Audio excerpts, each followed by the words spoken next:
The coronavirus, it canceled some plans. Tokyo just got canceled for the Olympics, so I'm not going to Japan. Figured I'd head to the dropship, but Okay. but me and Jamerson, we're staying quarantined from one another. He's over in Crypto's room. I'm in Mirage's room. But we're here, man. It's exciting. It's like people came together to do something unique and different, and I'm really glad this qualifier is still going on, man.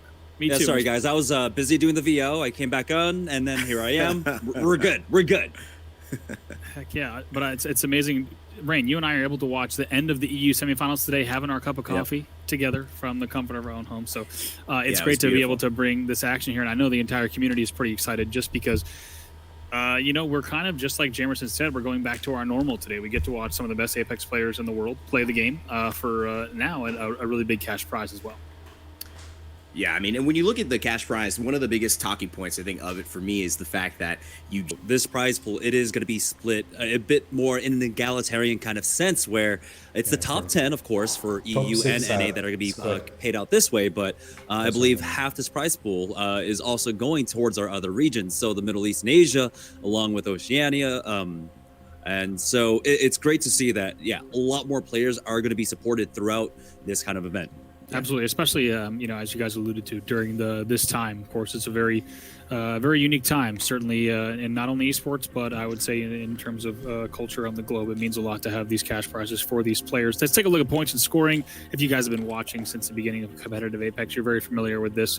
Of course, first place is going to net you 12 points, and you will descend down until all the way to 0 points from 16th to 20th. Guys, as always, it's going to be a balance of aggression and placements here.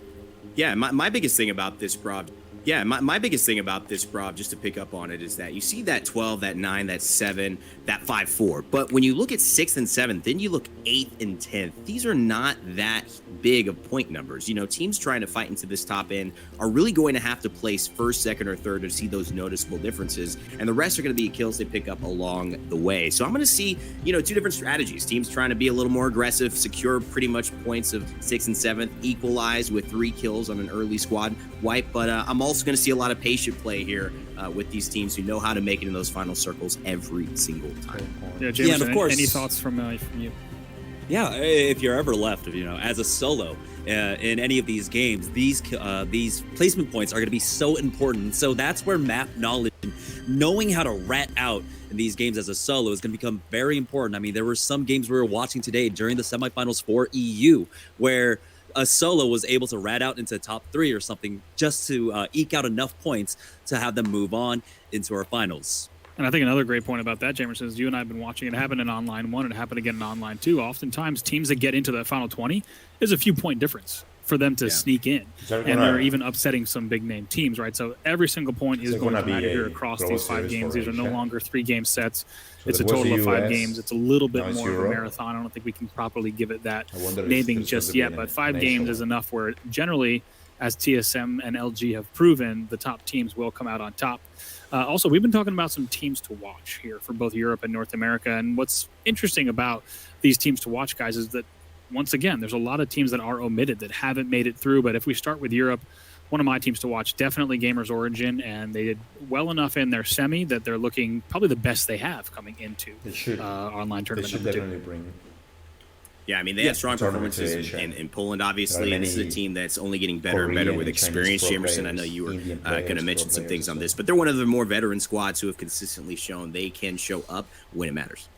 Yeah, definitely. They want to recreate that success from Poland. I mean, we were all there. We still remember one of those amazing finals. I believe it was the North Watchtower where Hal is facing off against Gamers Origin. It was just one of the clutchest moments that Hal ever came through. And it was these are players that, have been around together for a really long time. And it looks like they are finally on that upswing, recreating that success from Poland. So really excited looking out for them.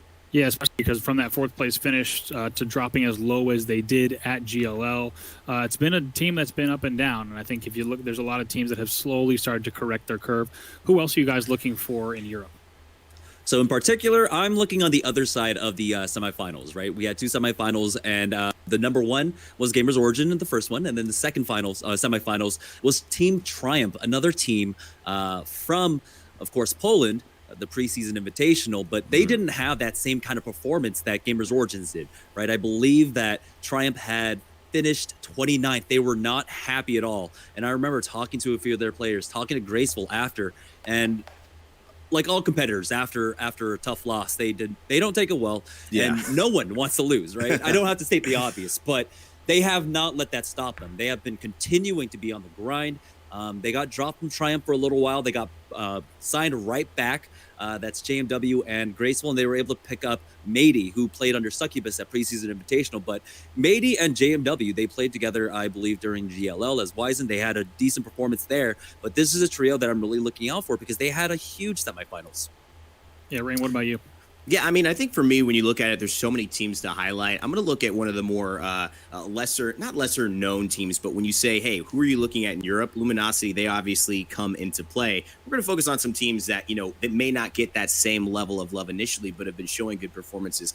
NE Smilers has an interesting squad here, and the story of them, to me, is one that's relatively fascinating. G Dolphin, obviously, placing in such a high position in online qualifier number 1, which we were all casting with sniper abusers, but then unfortunately not being able to play with them, especially because of the travel. And now you look at it, that seems like this could be a squad that he is on for maybe a bit if things look well. And of course, Shiv, a famous, I mean, when you look at the terms of who's a streamer that and play Apex, Shiv is one of the best out there, always grinding, always putting in the work in. He's working with Vex as well. So this is a team that has veteranship. They've got guys who have won. They've got guys who are well known and grind the game. And so honestly, they're a team that I'm looking out for, even though people may still be giving the nod to LG, which is fair to be performing at a very high level here. Yeah, what's cool about NE Smilers, I think, when we saw Shiv in online tournament number 1, I think a lot of people might have said like, oh, Shiv, a streamer, is cool to see him playing here. But I think multiple apperances now in the later rounds and now all the way to the finals of online number 2. I think it starts, exactly. It kind of starts to show.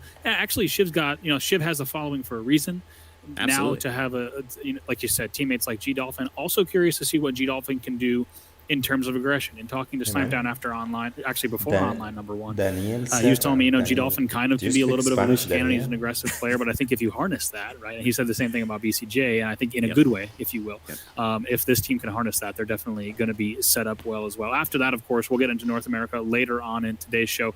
But still some big names here. If we look at Alliance, Windstrike, Cooler, as well as the guys, of course, on Reciprocity. I think there's a bunch. Excuse me, the artist formerly known as Reciprocity. Oh yes, there's the Prince and of course the Luminosity side as well. There's still a lot of talent here, but it's worth noting, just like online number 1, I think we got Fallout back with us.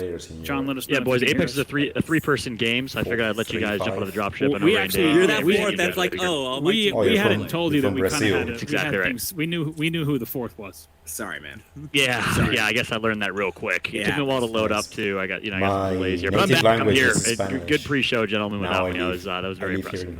I'm from Colombia. Just to let you know what we were talking about. We just finished our European. It's 5 in the morning in Hong Kong. What I was going to wrap up with, John, before I toss to you, is just once again here in online number 2. It's another opportunity for a lot of players and teams that are not on the radar to make a statement here and get a respectable placing. And keep in mind, with where we are at the very beginning of the ALGS, this is a launch pad, right? Teams that once we're back, all of this will pass. We will be back at LAN events in a certain period of time, and all these teams that perform here, they might be setting themselves up for something great. Yeah, that's exactly right. I think I like the optimism too. Hopefully we'll be back sooner than later. But until then, I mean, this is an awesome opportunity. The fact that people can play for cash prizes, the fact that EA pivoted, the fact that we had a production crew and a staff that spent the last week preparing for this to bring an in-studio broadcast online, I think is great as a testament to EA, the company. So this is super exciting. I can't believe we're all here right now. It's almost hard to believe, but we have a full day of Apex Legends action that we'll have a chance to cast, which I think is great. We'll have a chance to bring that action to everyone from the comfort of their homes amidst some times where there's not a lot of entertainment going on in the traditional sports world. Esports is certainly delivering, and Apex is delivering. Right, Bravo? For the last 2 months. It's pretty wild to kind of see the current. It's a state of affairs. Are you Brazilian as well? Unprecedented time, but the fact that we still get to jump into gameplay, and today we're still going to see Luminosity try to defend their title, and we're still going to get to see TSM defend their title for the last 2 months. Games I have to spend of online play. The fact that we all get 95% of my time at home. I want to thank, first of all, everyone who's joining us with whatever platform you're joining us from on the stream. Thanks so much for hanging out with us. We know you are likely trapped at home too, so it's fantastic to be able to spend this afternoon and this evening. I guess that's what's starting to happen. Don't get it in twisted. Latin I am America wearing now. sweatpants underneath this. Oh yeah, I got shorts full-blown- on. 100%. You got shorts, yeah. I didn't get I'm not that lying. memo. I'm I'm not like lying, actually guys. dressed in nines over here, and feeling a little Jamerson, you look great. You look great, man. Yeah. Thank you. This guy Fallout Jamerson is holding it down. But Rob, to your original point, though, I think you're spot on. There are a few teams that we're used to seeing here, right? Luminosity, Gambit, Gamers Origin, and the European side of things, of course, TSM, the American side of things, a variety of others. But we also have teams like Nasky's new team, who's competing and playing. Nasky is now a two-time qualifier for online qualifier number 1, or online tournament number 1, and online tournament number 2. He's competing. We have a few other teams that I think are relatively unknown names in the grand scheme of things, at least comparative to the preseason and the Krakow Invitational that we've seen. So a bit of an introduction for the Apex Legends has never been more live from a competitive standpoint. It looks like we are ready to drop in and show you all what type of action we will see. This game number 1 here of the Apex Legends. I have all the cosmetics in the game. Let's go ahead and throw it over to Bravo and Rain. I upload videos on my channel about the cosmetics. All right, thanks so much, Fallout. Rain, great to be casting with you once again. Of course, it's a nothing short of a minor miracle that but yeah, I've been buying everything that has here come together. out But Apex. so glad to be jumping into game number 1 for Europe with you. Yeah, likewise, can- man. It's you an can guys awesome can time because check we out get my to do videos things in we my never channel. thought we would be doing in different ways. We never thought we'd be doing them. So it's really they cool. started. Bear with us all, but I think we put together something that's really enjoyable. And at the end of the day, it's just going to be us talking about Play Apex, which is kind of what happens whether I'm casting, whether I'm in my bedroom by myself, whether I'm going places. Pretty much always talking about this game. Yeah, what's cool here, of course, is we talked about it in the intro of the show, but we are a little bit, even if in not entirely, we're a little bit back to normal here, and we hope that everyone watching, whether you're watching player streams from home or whether you're watching this stream and have been playing, presumably for the past 2 weeks, thanks so much for hanging out with us here. It means a lot to kind of be back in the mode. I have to say, when I woke up this morning, I was like, you know what? We're going to cast a bunch of Apex. It's going to be the best teams in the world, and it's a little bit, like we said, back to normal. But jumping in, first thing we're taking a look here is Nasky and team armored up pretty early on with that fragment drop. Yeah, this is a good spot to be. I mean, I really love Fragment. A lot of people are hesitant on if they love the old Capital City or this new version. Damn, I'm a big fan. Honestly, seeing a lot of action here, though, as we start to talk about it. And Shiv's team already in trouble. We talked about Quarantine Boy, who's actually G-Dolphin, but going under the new name today. I wonder what his inspiration was. But that's him trying to just run away. This is those moments where Shiv just has to use that Pathfinder mobility, get away, keep his team safe, maybe go for the banner at another point in time, but survival now is probably his most important tactic. Absolutely, and like we said, as we take a look at the first look you just saw on that OBS to see exactly where this is pulling, we are pulling South Central for this game number 1 for Europe. As we take a look at Shiv just trying to desperately stay alive here, he and the team on this western side of the map as he moves in towards Harvester, but like you said, not what you expect to see for Shiv and company early off. Now let's go ahead and take a look at Gamers Origin. Now this is a team that we mentioned in the pregame. Inconsistent placings to start off their, career. As we also hearing Jamerson also letting us know that we're looking like very likely a sorting factory end here. We'll have to see if we continue to pull South Central. Certainly a very good case, and also great call by Jamerson because we do see a lot of pings actually in the OBS POV going towards sorting, which is going to indicate that IGLs are calling that, and also just players across all teams calling that we will very likely see a sorting factory end here. And this is one of the disconnects, I think, between pro play and casual play. It's something that if you look on the design side of the game, you realize is so apparent how pros are playing a different game, even with the same rules, than people who do not take that into account as far as every single move matters. People with these Pathfinders aren't just using it for the grapples. They're not just using it for the mobility. They're using it to understand where these circles are, and from that, use their anecdotal evidence and also use just what they're seeing other teams do and their history to say this is where that ring is. So these early rotations are happening because of how much they've played, because of these Pathfinders and these circles that they're finding, and it's ultimately going to shift the way that they have to fight through chokes late game because they're trying to get there early. Yep, taking a look now here at Anarchy. Now they're going to be pushing all the way up towards that northern tunnel, and pursuing them has to be LG, who we just saw, right? We know that they are, of course, still on that Epicenter refinery drop. Yes, indeed. We switch back over to LG, and that's going to be Kasanya Exons and as Desu making that push all the way west into that northern tunnel. They may dip out and instead go to Survey Camp, which officially in competitive play, this is the first time we're seeing, by the way, Season 4 played and also, of course, the map updates that came with it. They will be, they'll have a short run in competitive right now, just because, of course, Kings Canyon on the come up. But we're getting a look at a little bit at Survey Camp. If you haven't played Apex since the Season 4 updates, first of all, what have you been doing? What have you been doing inside your house? You have exactly. You've never had less of an excuse. How dare you? But LG, of course, still with that drop. We saw them really claim that at online tournament get rid of the number one, and also at, even back in December in Poland, that they kind of run that northeastern side of the map.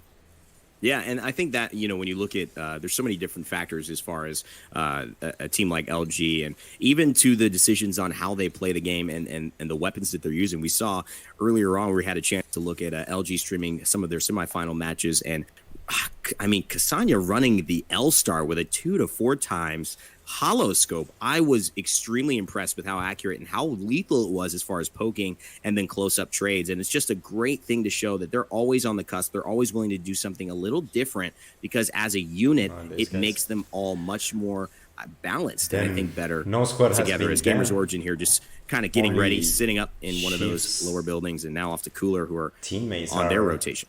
Absolutely. Of course, you're once again first time in competitive play. We're seeing a little bit more of the spectator mode updates as well, so we're able to track those teams to see exactly the proximity between teams that are setting up on different sides of cover, how many teams are inside a given building, and things like that. As Cooler does make this route now back here over to the Gambit side, as they will continue to run around and get ready to maybe make an even more central move. The third one is running, and you can see Gambit. Strong performances as well. A lot of top fours in the early semifinals, just running the havoc. And this is a weapon you will see more and more often. Getting shot from behind, though, as well. And that's going to take... Oh, and it's a down, bro. Things getting rough here. He's going to pop the Gibraltar Dome Shield and try to get a quick res out. That should help, because he does get that res bonus inside that shield. And I don't think anybody at this point, no squad's dead, wants to push too hard. Absolutely not. They're going to need to be very careful here. Keep in mind, the Gambit side, 11th in Poland out of quite a number of teams, right? Keep in mind 80 teams present in Poland, and then they were able to get 8th in online tournament number 1. So respectable placing so far, but they are one of our teams that we definitely want to see, and we know that they themselves want to be pushing into more of that top 5 conversation. And that's always where you go in Crow Crowd as well here. As you can see, Rub. And, of course, Sonya just firing away a little bit. Legendary shield, which is so important. The questions are, Brav, I'll toss it back to you, man. How do you feel about the new Evo shield? Do you think that's a takeover instead of the gold shield, or what are you grabbing if you have the chance? Oh man, I think it's certainly slightly situational, but what I'm happy to see is just the fact that we did see them in qualifiers being used, right? You saw TSM winning games on red shields, and I think some people might call it a risk reward. Some might say it's not so much competitive. Some players were expecting to see that it really wouldn't be picked up that much, but I think, as is the case with many things, Rain, that we've seen, it's kind of a question mark, which is cool. Is how many teams are going to embrace it, how many teams aren't, and it's nice to see that we're seeing some teams that do opt for that Evo shield and take it to late game. Yeah, and I've seen such a relative similar comment consistently throughout the season, which is Apex is in the most balanced state in some ways that people have seen. The ability to pick up a weapon and actually have an impact with it, and not have so many weapons, maybe 1 or 2 out here that just say, I cannot play with this, I can't fight with this, but we're seeing a ton of weapon variety now. I actually like the shift from the Devotion into the L-Star, and it's honestly been a huge change to the Havoc, which is, I think, something you're going to see a lot more in Europe, potentially in North America, but definitely in Europe. You a lot today as a secondary option when someone is running a main wingman or maybe even a main R99. Yeah, I'm going to ask the obs to pull up the map whenever they can, just because we've seen so many teams have already converged onto sorting, and as you'd expect, one of the interesting things here is that we have Harvester in and sorting, of course, both in still, and will have for a while. That offers so many different options. I mean, sorting alone, if you don't even bring Harvester into it, there's so many different places to set up, and there's a lot of high-value real estate, but to be honest, it's not that thin, and it will take a while before teams really have to move from their interior spaces. As we see, I'm just counting really quickly off of the OBS POV, at least 8+ teams already in sorting proper setup. And you can see, interestingly to note, there's a Caustic in this lobby. And so for those who want a little love for your Caustic, there's the gas man right there doing what he does, throwing gas onto anybody that he sees. And, he's not going to have a hard time social distancing. Nobody wants to get near him when that is available. And I honestly think that is one of the things. Caustic is a little bit more of an offensive Watson because he can hold down these areas. Nice jump over the rope as well. But people do not want to aggress into it. It's almost a death sentence if you get hit by it at this level. And I believe they are playing with maybe a sub here because Nitra, I've looked at, is on the main roster at least. And I do not think that's who is playing the Caustic. So we'll have to take a look at them a little bit later on. Still 19 squads left. Everyone just jam-packed into sorting it. Absolutely. I'm trying to take a look also on OBS to see if any teams haven't made the rotation yet. There's one team just north of Tree. Other than that, though, I do believe we have almost every single team in the lobby has made their way essentially to sorting and harvester by this time, which is what you'd expect to see. Jamerson called it early as well. You can bet that every player in the lobby knew exactly where we were headed, and now you just saw Cooler make their way in as well. Taking a look at the Alliance side. Alliance, a team we've had a lot of chance to look at over the past few months as well. Yeah, and Lowly there. Infinite, I'm not sure if that was just on our end, something that happened late. We'll have to find the story on it, but they are set up in a very nice spot. The Watson and the Caustic and the Wraith. So giving up, finding that circle and having to rely on other teams. You mentioned it as well. We saw Sentinels kind of being the sorting factory squad, and other teams would play based off of where they saw Sentinels starting to rotate and assume where that second circle was, Rob. One of those things you mentioned that was just so spot on. I feel like they've got to take those similar risks and kind of judge where the squads seem to be moving. But boy, when they talk about defense, they get in a good spot. It's going to be hard to get them out. Absolutely. Certainly with the more commonly the Gibby squads, but also the Caustic squads are going to be looking for that path to see exactly which routes they might want to take. And I think that's a little bit lesser the case here in this game, just because every team knew so clearly and so quickly that we were headed to sorting. Now we'll have to see exactly where we continue to pull, but so far it certainly has been almost dead center on Central Sorting Factory. Taking a second with K Swinney and Purge, another well-known name inside the Apex Legends community. A mixture of top talent and people who are just incredible players and maybe yet to really establish themselves as far as being well-spread, a household name. But this is an opportunity, if I've ever seen one, to do so. Very, very nice push there. Absolutely. Really calm, cool, collected here from Anarchy Smith J and Rogerberger. Able to clean up those set of kills and hold down their area. And I think, as we talked about, you just saw a little bit of sorting factory rooftop action as well. And then these dome buildings barely still in. There are certain building types that these teams will have set up on so many times. They know exactly where the ult goes immediately. They know exactly where to fence.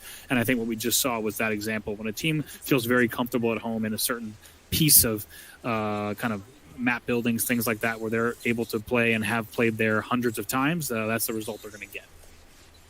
And you see a little bit inside Sorting Factory. Those staircases are going to be tough. And this is as much movement as you're going to see from most of these teams. And you'll notice that oftentimes you're either seeing a Watson go ahead and set up areas to defend. Either scouting, you're going to most likely see a legend like the Wraith going into those danger areas, just trying to get a peek, obviously gathering more information, and heads on a swivel at every single moment, because you just have to know. Knowledge is power in a game like this, and if you can tell, it's going to be very powerful the more knowledge you get, and Gambit already getting into a fight. Absolutely. Now PK is out. Article able to pick that up, and that will be the wipe as well. That is going to be Crow Crowd. Rugby and Crew will go down. It's a nice early game win there. You can call, I guess we'll say early game in a pub. It certainly wouldn't be early game, but of course at this stage we can still call it early game for these competitive lobbies. But shots coming down as well. Dome does have to go out. Article very quick to get that down immediately. That'll give them a chance to get a little bit of extra loot out and get out of dodge if they need to with that cover. And that's just the beauty of having a Gibraltar, and that's why it's so easy to see the value that he brings to a competitive setting. But it's that plus how much it also accelerates your team's healing, because everyone under the dome gets it, even enemies. So you have to be careful. What I always like to say is if your enemies are healing under your Gibraltar dome, something's already gone terribly, terribly wrong for you. So at that point, you're already talking about something went a little bit differently than we had planned. Absolutely. Now, once again, taking a look here at the mid side, they're set up exactly where we last left them. And I think what you're going to start to see is things get a little thinner and teams are going to have to continue to converge on buildings like the station and sorting. Like we said, these two rooftops can be individually held each side, both the north side and the south side. And as you just saw on screen, that second level can also be held. So every single team in this lobby knows that they're going to be fighting for increasingly fewer positions, but buildings within sorting, Banana, as well as each of the satellite buildings and the station do offer quite a few nooks and crannies where you can actually get meaningful setups, get your ult down, and see how things play out. Yeah, and high ground here is not necessarily the best thing forever. Having that low ground sometimes does eliminate the fact that you have to jump down eventually if things do get into a 1v1 with the squad who's holding low, and that split second of jumping down does leave you vulnerable. But the same thing can go for if you have to climb up. So these teams are just taking a risk. High ground in general, a very good idea to hold here for all of these squads. So I just did a count on the OBS, and we do have perfect timing also to pull this up. 4 teams in the station itself, 4+ teams through Banana as well, and we have teams, as you'd expect, in every single building at sorting. And you could tell that this is in terms of sorting, and now you see exactly where that pulls. Perfect timing. People are going to have to move through Banana, and it's going to really converge here on that silo as well as the station. Even the northern side of the station barely in, and they're going to have to get creative up north. And a portal looks like it already just occurred. They're already aggressing. This building has become spot number 1. This is where everybody wants to stay, but there is no more reservations. You're going to have to take somebody out of their chair, of their seat, if you want to sit there, and these guys have already prepared for that. This is actually them, the team we were following along top of the roof at sorting, now rotating here, but there is another squad there, and that fight hasn't happened yet. It might be underneath each other. So that could be an interesting development as we continue to see squads forced to just engage here, as we've only got a minute and 15 until this circle pulls drastically. Anarchy gets risky there, engaging with very low shields, almost essentially no shields, and is able to get in some great damage before popping off that bat. So he'll be back soon. Right here, as we see this squad barely holding on to the edge of this tunnel, they're able to access the entirety of the tunnel, which gives them very nice rotation options, and they really only had a few feet to spare to be able to make these routes. Yep, Smithy J as well. Here's back to Alliance. And so where have they found themselves? They've a nice little area here, which is a little bit harder to push. And you can tell because they have the gas as well. Anybody who tries to kind of all in, especially since they're not going to be able to use ordinances to get them out, is going to be in a world of trouble. I love Alliance here.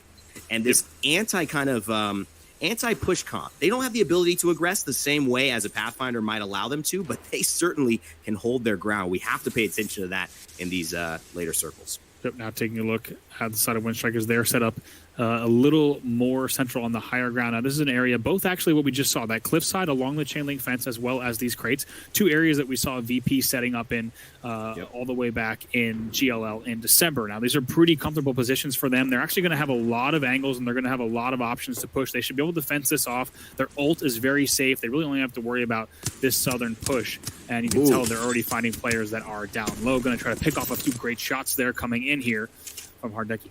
Yeah, this is great stuff. Wingman poke as well. The R99 trying to get the spray. He's going to get a little bit. That could be a break, but he's not going to commit that far. He can't, because now they're putting themselves in position to maybe get taken by another squad. So they're just going to back off a little bit. Windstrike doing what they need to do. They have plenty of resources, decent amount of ammo. That G7 Scout with a double tap is just kitted. And they're just not needing to use any shield batteries or cells because of that Watson ultimate. So all looking good for Windstrike. Now looking at Nasky Strafe Dell to see exactly where they've set up. Of course, not as much cover for them as they are now getting pinged from that silo building. They'll need to make sure that they time this push very well. So here we are now into the final 15 squads as we'll get ready to see exactly. I was wondering, I was like, there's got to be more players on the map than what we just saw. Took an extra moment for a few different squads to update. I almost thought I was going losing my mind for just a second. The single crate here is all that Nasky Strafe Dell has. TP does go down. We'll see exactly where he dumps this. Could be low ground. Taking shots, though, has to queue as well. Going to try to fly through. Maybe they're able to find a notch here or two, but not sure exactly where he wants to put this portal exit. So has to throw it down and take it back. Yeah, he's got poke from the top side, and that's why having that high ground in situations like this before you have to move is going to guarantee you a very good position. It doesn't mean that you're going to be able to win the final fight. We mentioned the precarious nature of having to drop, not getting that final circle your way, but high ground means that as long as people are still rotating, you could probably make it into a top 5 situation. And Alliance here It's gonna still get cooped intense, up. man. I don't see anyone making 30 this climb. seconds Not even is the gonna- dude who did gonna the free get solo shit. documentary. He's good, but I don't think he can get up through this, man. He didn't have electric fences on that. Yeah, I don't know. I don't know if that's going to happen either. We'll have to go ahead and see as that ult is coming down. Some more good shots to get the crack, and immediately also Jules is going to be the one that goes down. A great team shot there, putting that Havoc to work.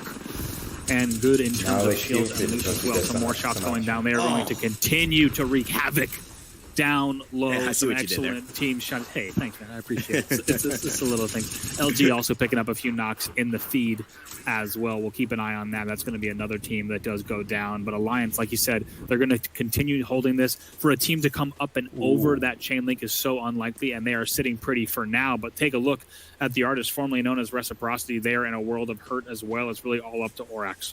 Yeah, and this is tough for him. He's got a potential revive, but Wacko is going to get thirsted there as well, and that's just another kill point, and that's what these teams needed. And oh boy, he knows this is just trying to heal this, but there's no way it's going to happen. He tried to survive as long as possible. Maybe another team would also die, and he'd get an extra placement, but not even in the top 10.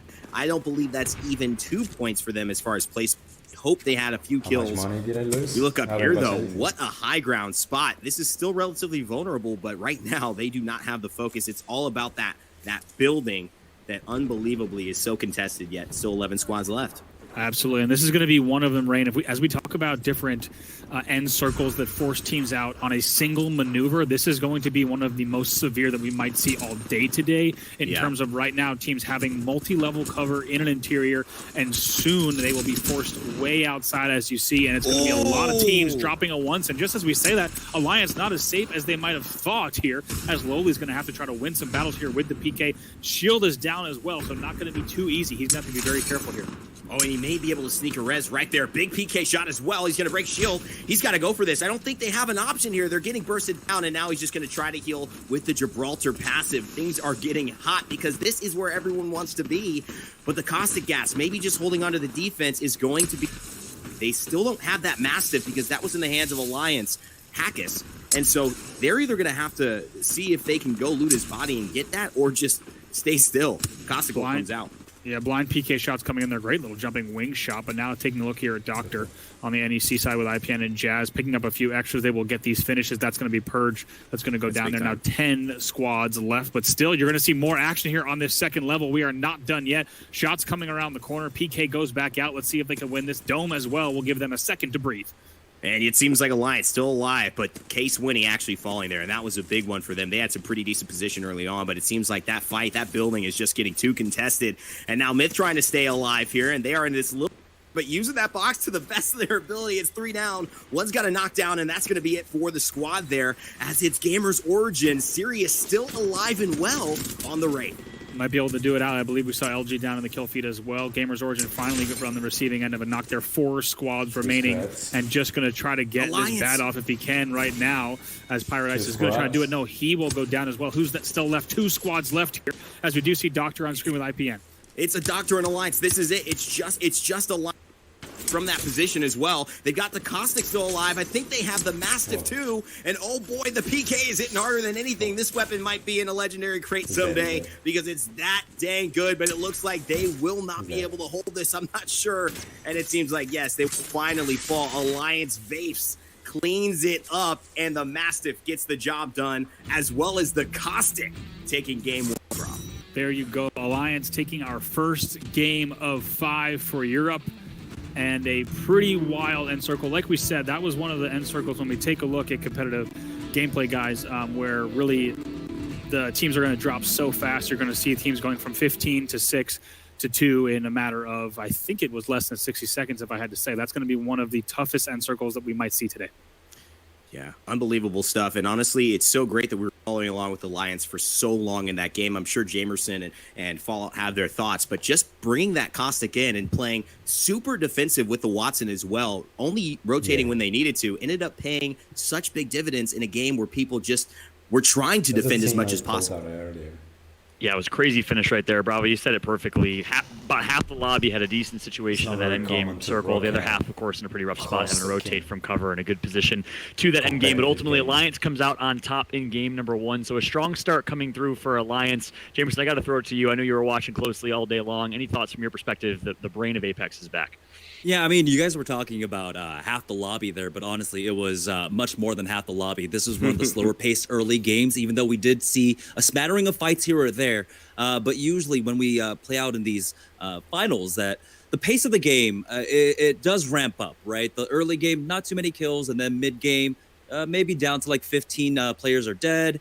And then from there, it just ramps up really quickly. But this was a different kind of game. And that comes down to, I mean, if we could go ahead and take a look at the map we have brought up, it came down to basically how the first circle worked out. As you can see, we started off from the from the southwest corner, and then the flight path leading up to the northeast. And so a lot of the teams on the south, which is where a lot of teams drop, by the way, a lot of the teams on the south were able to rotate into Sorting Factory early on when they figured out where the second ring was. But taking a look at the second ring, if you take a look at it, we got to see why there were so many teams there. This is just one of those buildings where, or this is one of those drops where it allows a lot of teams to be alive. And so as we zoom in on Sorting Factory, there are so many positions, as you guys had pointed out, that even in the train station building, we had about 4 teams holding there, and along Banana we had about 3 teams, maybe 4 teams there also.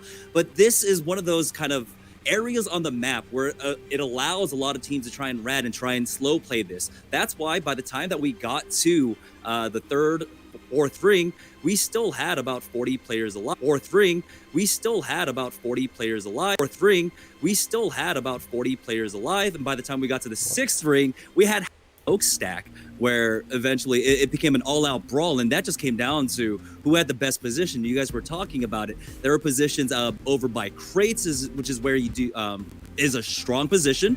There we go, over by Crates. But the hard pull down to the southeast, where we ended up basically outside that smokestack. There's very little cover, and you guys try and make do with whatever you can. You guys mentioned it yourselves that trying to play maybe the fences, playing the south side of this can work out, and it just became an all-out brawl. And I think it does come down to, of course, the geography of where the circle was. There are plenty of buildings, but also the fact that we're in the finals here. A lot of money's on the line, and so teams are playing a lot more conservatively. And in particular, I want to note that we got to see the top 2 there up against Alliance. If you can bring back to us, it was, of course, it was Necessary Evil, which was a team that barely made it in on the fringes. They were, I believe, 9th coming out of their lobby. But now they have a really strong start, a top 2 finish with a number of kill points to their name. And so for a team to just kind of turn around their fortune, right, scraping on by, and now they have a really good start in game number 1, this is going to work out really well for them. Yeah, and Jameson, their squad right behind them was Weigers, who got 8th place, I believe, in their semifinal. So 2 teams that were kind of on the fringe in the semifinal, starting strong here, but ultimately Alliance with a 24-point game. I think they had 12 kills to their name. They got first place, so in total 24 points. And let's take a look at the final moment where Alliance made it happen here in this late game against Necessary Evil, or NEC. And ultimately in just a better position. You see him hit him with a freight train of a Peacekeeper shot, and that was able to set him up for success here, as ultimately Alliance was able to come out on top. Yeah, and I mean, didn't even use the gas. I mean, they had a Cosmic Ultimate in that situation, which would have almost guaranteed it. This was a pretty simple cleanup for them, even going for the melee to finish it off. So they just set themselves up in a place where they weren't wasting resources sitting in that little corner, and it paid off. Let's take a look here at the final results here from game number 1. We mentioned it, but Alliance first place, NEC or Necessary Evil second, and then Cabrabula and Weigers. Jamerson, I know you were high on Cabrabula early on as we were talking in the pregame amongst ourselves. What makes this Cabrabula squad so great? I mean, I wasn't there with you guys for Online Tournament 1, but Cabrabula definitely did impress me throughout that. But I mean, this is a ragtag group of teams, a group of players coming from lots of different teams, right? You got former Echo Fox and Ziki, you got former Samsung and Leodets and Guya, who played, I believe it was SJ2 during the preseason invitational. But I get to see them in these scrim lobbies in the online tournament, and they absolutely frag out. And so I'm really happy to see that they're continuing to carry on this performance right now. They came in as the 4th seed from their group, from their part of the bracket, and they're continuing to ride that momentum. Yep, and of course 3 teams you expect to be in that top 3, but you see them in the bottom half there. Gamers Origin, Gambit, and Luminosity, 7th, 8th, and 10th place respectively. So an interesting start for them. We'll of course expect them to bounce back. We know what they can do in these big moments, but ultimately with Alliance, NEC, and Cabrabula who placed top 3 there. Let's go ahead and take a look at the highlights from that entire game and see how the action ultimately was Alliance, who did come out on top. But that is going on with their stream. Yeah, honestly, for LG, I think it might have just come down to like where their drop is. They do drop in the northeastern part of the map, usually Epicenter and Refinery split. But I think right now, because it's the Wild West, right? You don't have the same kind of scouting information that you do generally after maybe a week or two of scrims. And so they play it a little bit more safely. I think they all drop that Epicenter, but you just play it safer there. And at that point, when they take the fight at Refinery, that slows down their rotation. That made him come into the zone super late for that first ring. They're not able to get center ring, which is kind of what Luminosity has done in the past. They are one of those teams that are really good about their macro, play center zone, and they didn't have that this game. Yeah, absolutely. And I have to say the fact that I think you had such high killed games from both Alliance and Necessary Evil. The likes of Gamers Origin, Gambit, and Luminosity, they're going to be pretty grateful that most of the points skewed so heavy to the first and second place there. I think that helps ensure that the points aren't so evenly distributed and that they're not having such a huge deficit. So very curious to see exactly how those three teams bounce back. And, of course, the bottom of the lobby as well. 4 more games to play. Still a lot of Apex to be played, but definitely puts some pressure on those guys.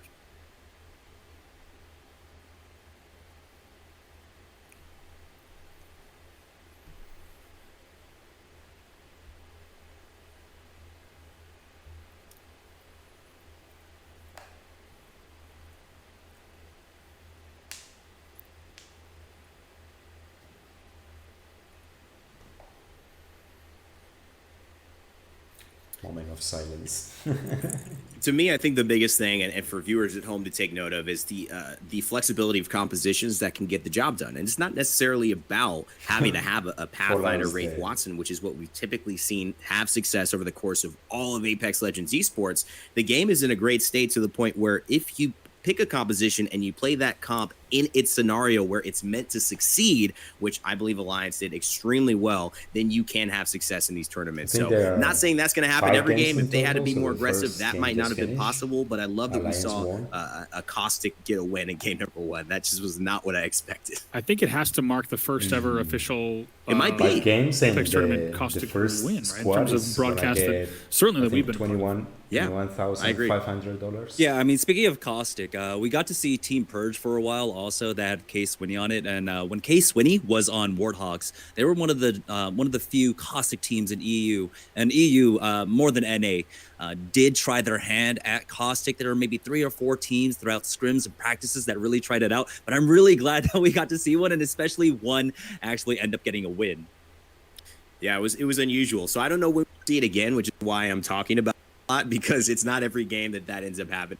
But it will be interesting to see how people adjust to that, even if it's a similar circle next time, or if they do find themselves in those types of situations. But it's not that lowly play as well, who was the Caustic, didn't do fantastic. He really executed well. So shout outs to them. It was a well-deserved win.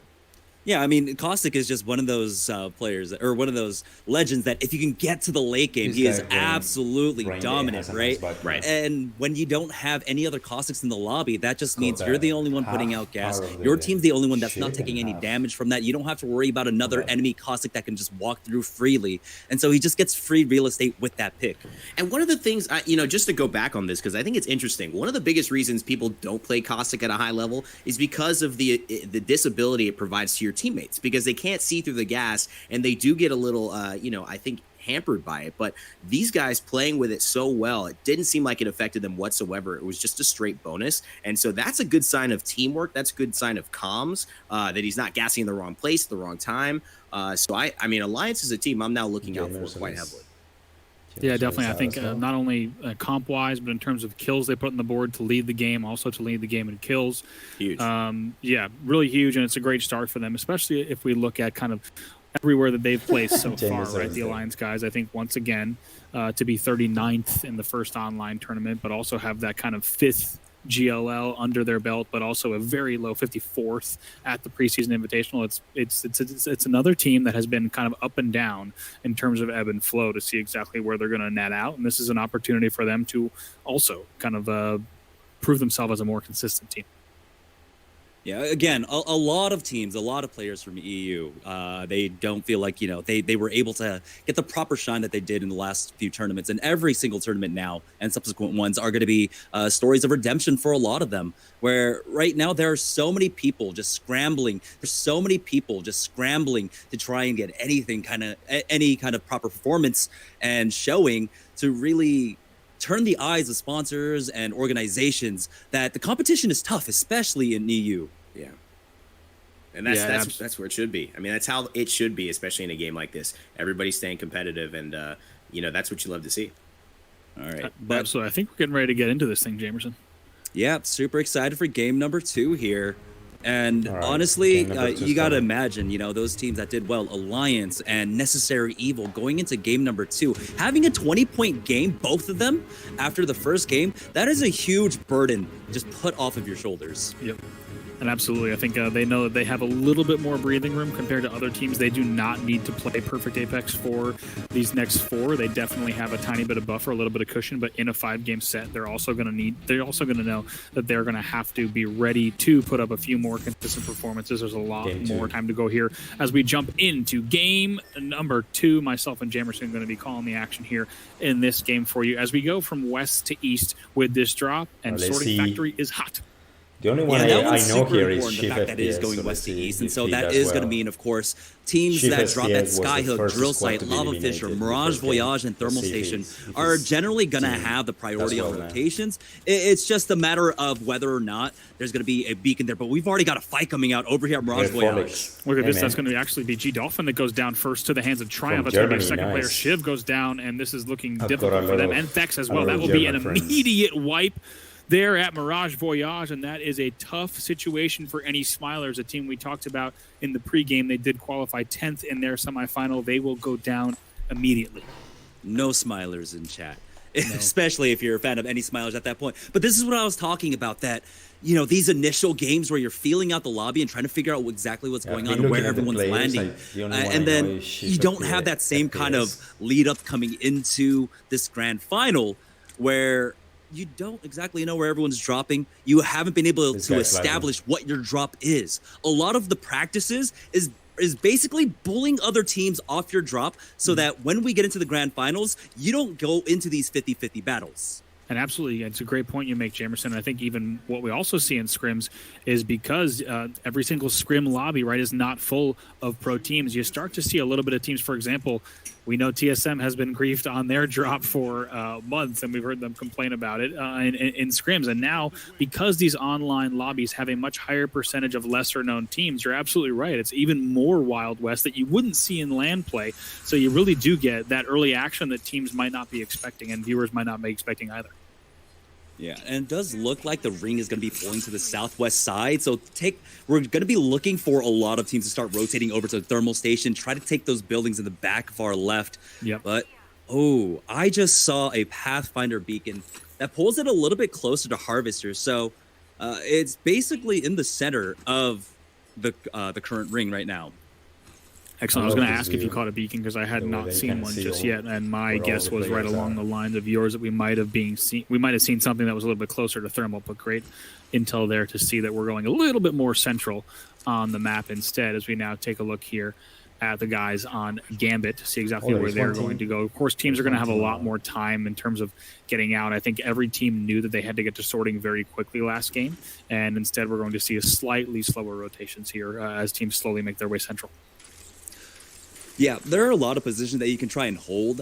Generally, though, especially because it's so early on, I want to see teams really jockeying for position at choke points and try to get those early game kill points if they can, where it's easier to try and get, where you're not as surrounded as a lot of teams that we are on board with. Gambit right now making their way over the tree. They might run into a little resistance here as they balloon a little bit short. Just they're run over to pushing one of to these the- buildings. Absolutely, and looks like The just a little bit of center of extra the looting. You do see pings down, so they're anticipating still, of course, with no beacons to their name, they're anticipating still North Thermal, it looked like, based on those pings that we just saw, Jamerson. Yeah, I might have gotten a glimpse of the Pathfinder beacon, but it is looking like it's still going to stick around the Harvester side, and a lot of the time that circle is going to end up on the northwest side of Harvester, around the S bend. We'll see. Just a moment as we're on board with J Savage W. I love saying that name, J Savage W. Jeez. Absolutely taking a look and seeing exactly what they can do as they start to scope out Harvester just a bit, see what might be on screen as they take a look and make their way into this part of the map, and that will be Mpe that goes down there as well, and it's going to put a little bit of extra pressure on that side. Yeah, the free agent kids here, and that's what I'm talking about, right? There are so many unsigned teams, unsigned players, that every tournament is an opportunity for them to try and make their name, and so they're going to try their hardest here, and they're making that rotation for that area that I was talking about, but here we are on board with Enlair. As we see Crow Crowd holding down this top northwest side of Harvester right now, trying to gatekeep of anyone trying to come in, and looks like they are going to instead push this. They did get enough damage here. Unfortunate slip for Lair. Rugby's going to be the one who might make the push in. Oh, receiving end there of a finisher, as that's going to now be Savage JW that unfortunately gets animated, and now we'll have to watch in the death screen to see if teammates can pull this out. Yeah, it's Gibraltar and Gibraltar violence. It's about who can dominate the ring, right? But at this point, we are starting to see now, finally, players are starting to rotate on in. Over here at Thermal Station, we're on board with Alliance. And Alliance, a team that's not running the Pathfinder, so they don't have the same kind of information. And that's the risk you run, right? A lot of Apex Legends, especially in the early game, is about information, is about having knowledge of where the second ring is going to go and position properly. Here, Alliance, they're just going off of pure experience and trying to figure out where this ring's going to end. But unfortunately for them, this does not seem to be the case. This does not seem to be the end circle. And so while they do have a dominant position, they're going to have to move out of here shortly. Absolutely. It's a very interesting talking point as well. You're still seeing, I think people might have thought, based on the amount of time that World's Edge has been played competitively, that we would see a lot more kind of certainty in terms of circle pulls. But even if you've been watching scrims for the past week and a half, you will see that teams still, if they don't have that path, or if they don't see a path on screen to follow that intel, there still is a lot of kind of ambiguity and uncertainty in terms of where this is going to pull. And as we saw on some of the OBS screens, as we saw, I'm going to ask the OBS team to pull up a map when possible. There are still a few teams that are North Thermal that didn't have that intel. Yeah, and we were just on board with the free agent kids, and it's really unfortunate that it was their Gibraltar that they lost, because they were able to recover his beacon. They're right next to a respawn beacon, but they can't safely do so, because as soon as they poke out their head, well, it's going to get shot off. And here you go. You're starting to see, actually, you could say that things really between Mirage, Voyage, High Ground, Hot Springs, as well as North Thermal, things are pretty evenly distributed in terms of where teams have set up at this point. Yeah, we're hearing a lot of fighting going on right now, but it's still basically on pace with what we're used to in terms of action. Some poke damage coming across, and wow, I like this kind of nest egg that they set up for themselves here. Well, it's important they are going to have to rotate. In this time, in this time of quarantine, it's important to stockpile. Make sure you have everything on they need a Watson, and they're making sure it's a good example, kids. Make sure you get out, get everything you need, bring it home, and set up shop now. As we're now taking a look at, once again, free agent kids already losing, as you mentioned earlier, Jamerson, already losing J Savage W, as we saw on the receiving end of that finisher. Now 30 seconds on this ring one close. Yeah, you hit up Costco, you get that 24 pack of shield cells, you're good. You're good, right? Especially if you got a Watson here. If you get there early enough, because those 24 packs of shield cells have been selling out quick. And to be honest, I've been seeing, luckily during senior hour, lots of the seniors have been picking up those shield cell packs. It's good to see. I mean, I went to Costco the other day, and there was a 2-hour line wait before it even opened. It was literally going around the block. It was insane. These guys are talking about. But it is dangerous. Yeah. It makes hard. It makes it, and don't even forget. I mean, you can't find. I think Target's the last place that had shield bats by me, because you cannot, if you want a bat, and I don't want to even mention Phoenix kids, because that just ain't happening.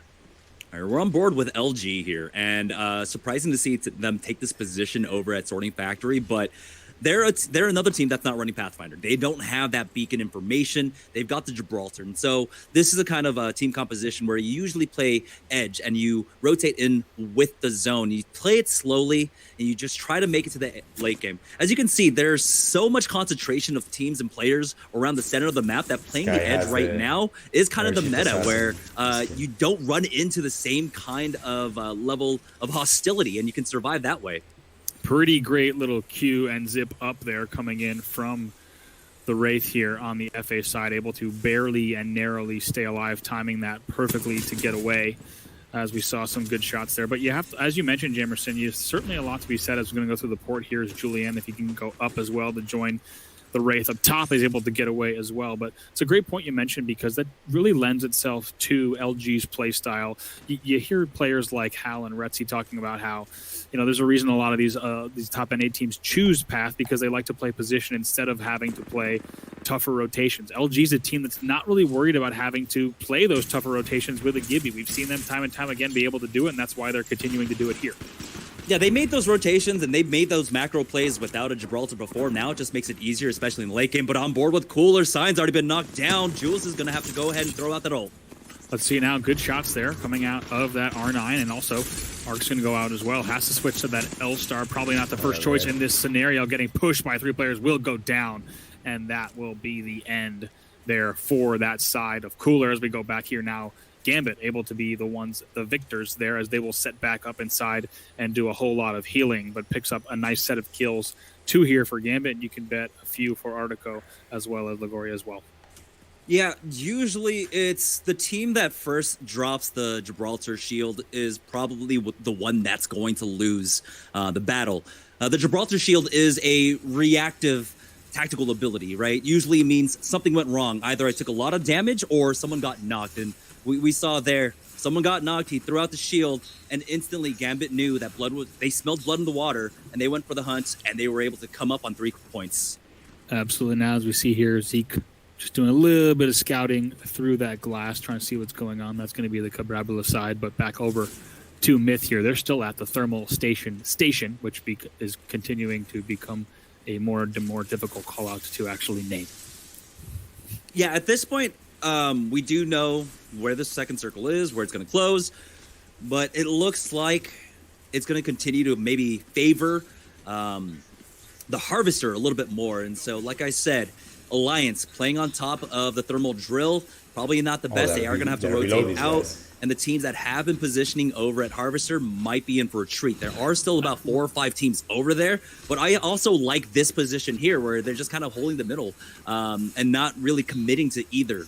I believe I just caught a beacon, Jamerson. I believe we're heading even dead center of the current circle. So a little bit off of Harvester, a little bit southwest. We'll have to see if we can get another beacon on screen just to confirm that. But it looks like we're pulling off a little bit further. So we are going to kind of be equally split between the very northeast corner of Thermal Ridge, and Tunnel, and then a little bit of Harvester still in as well.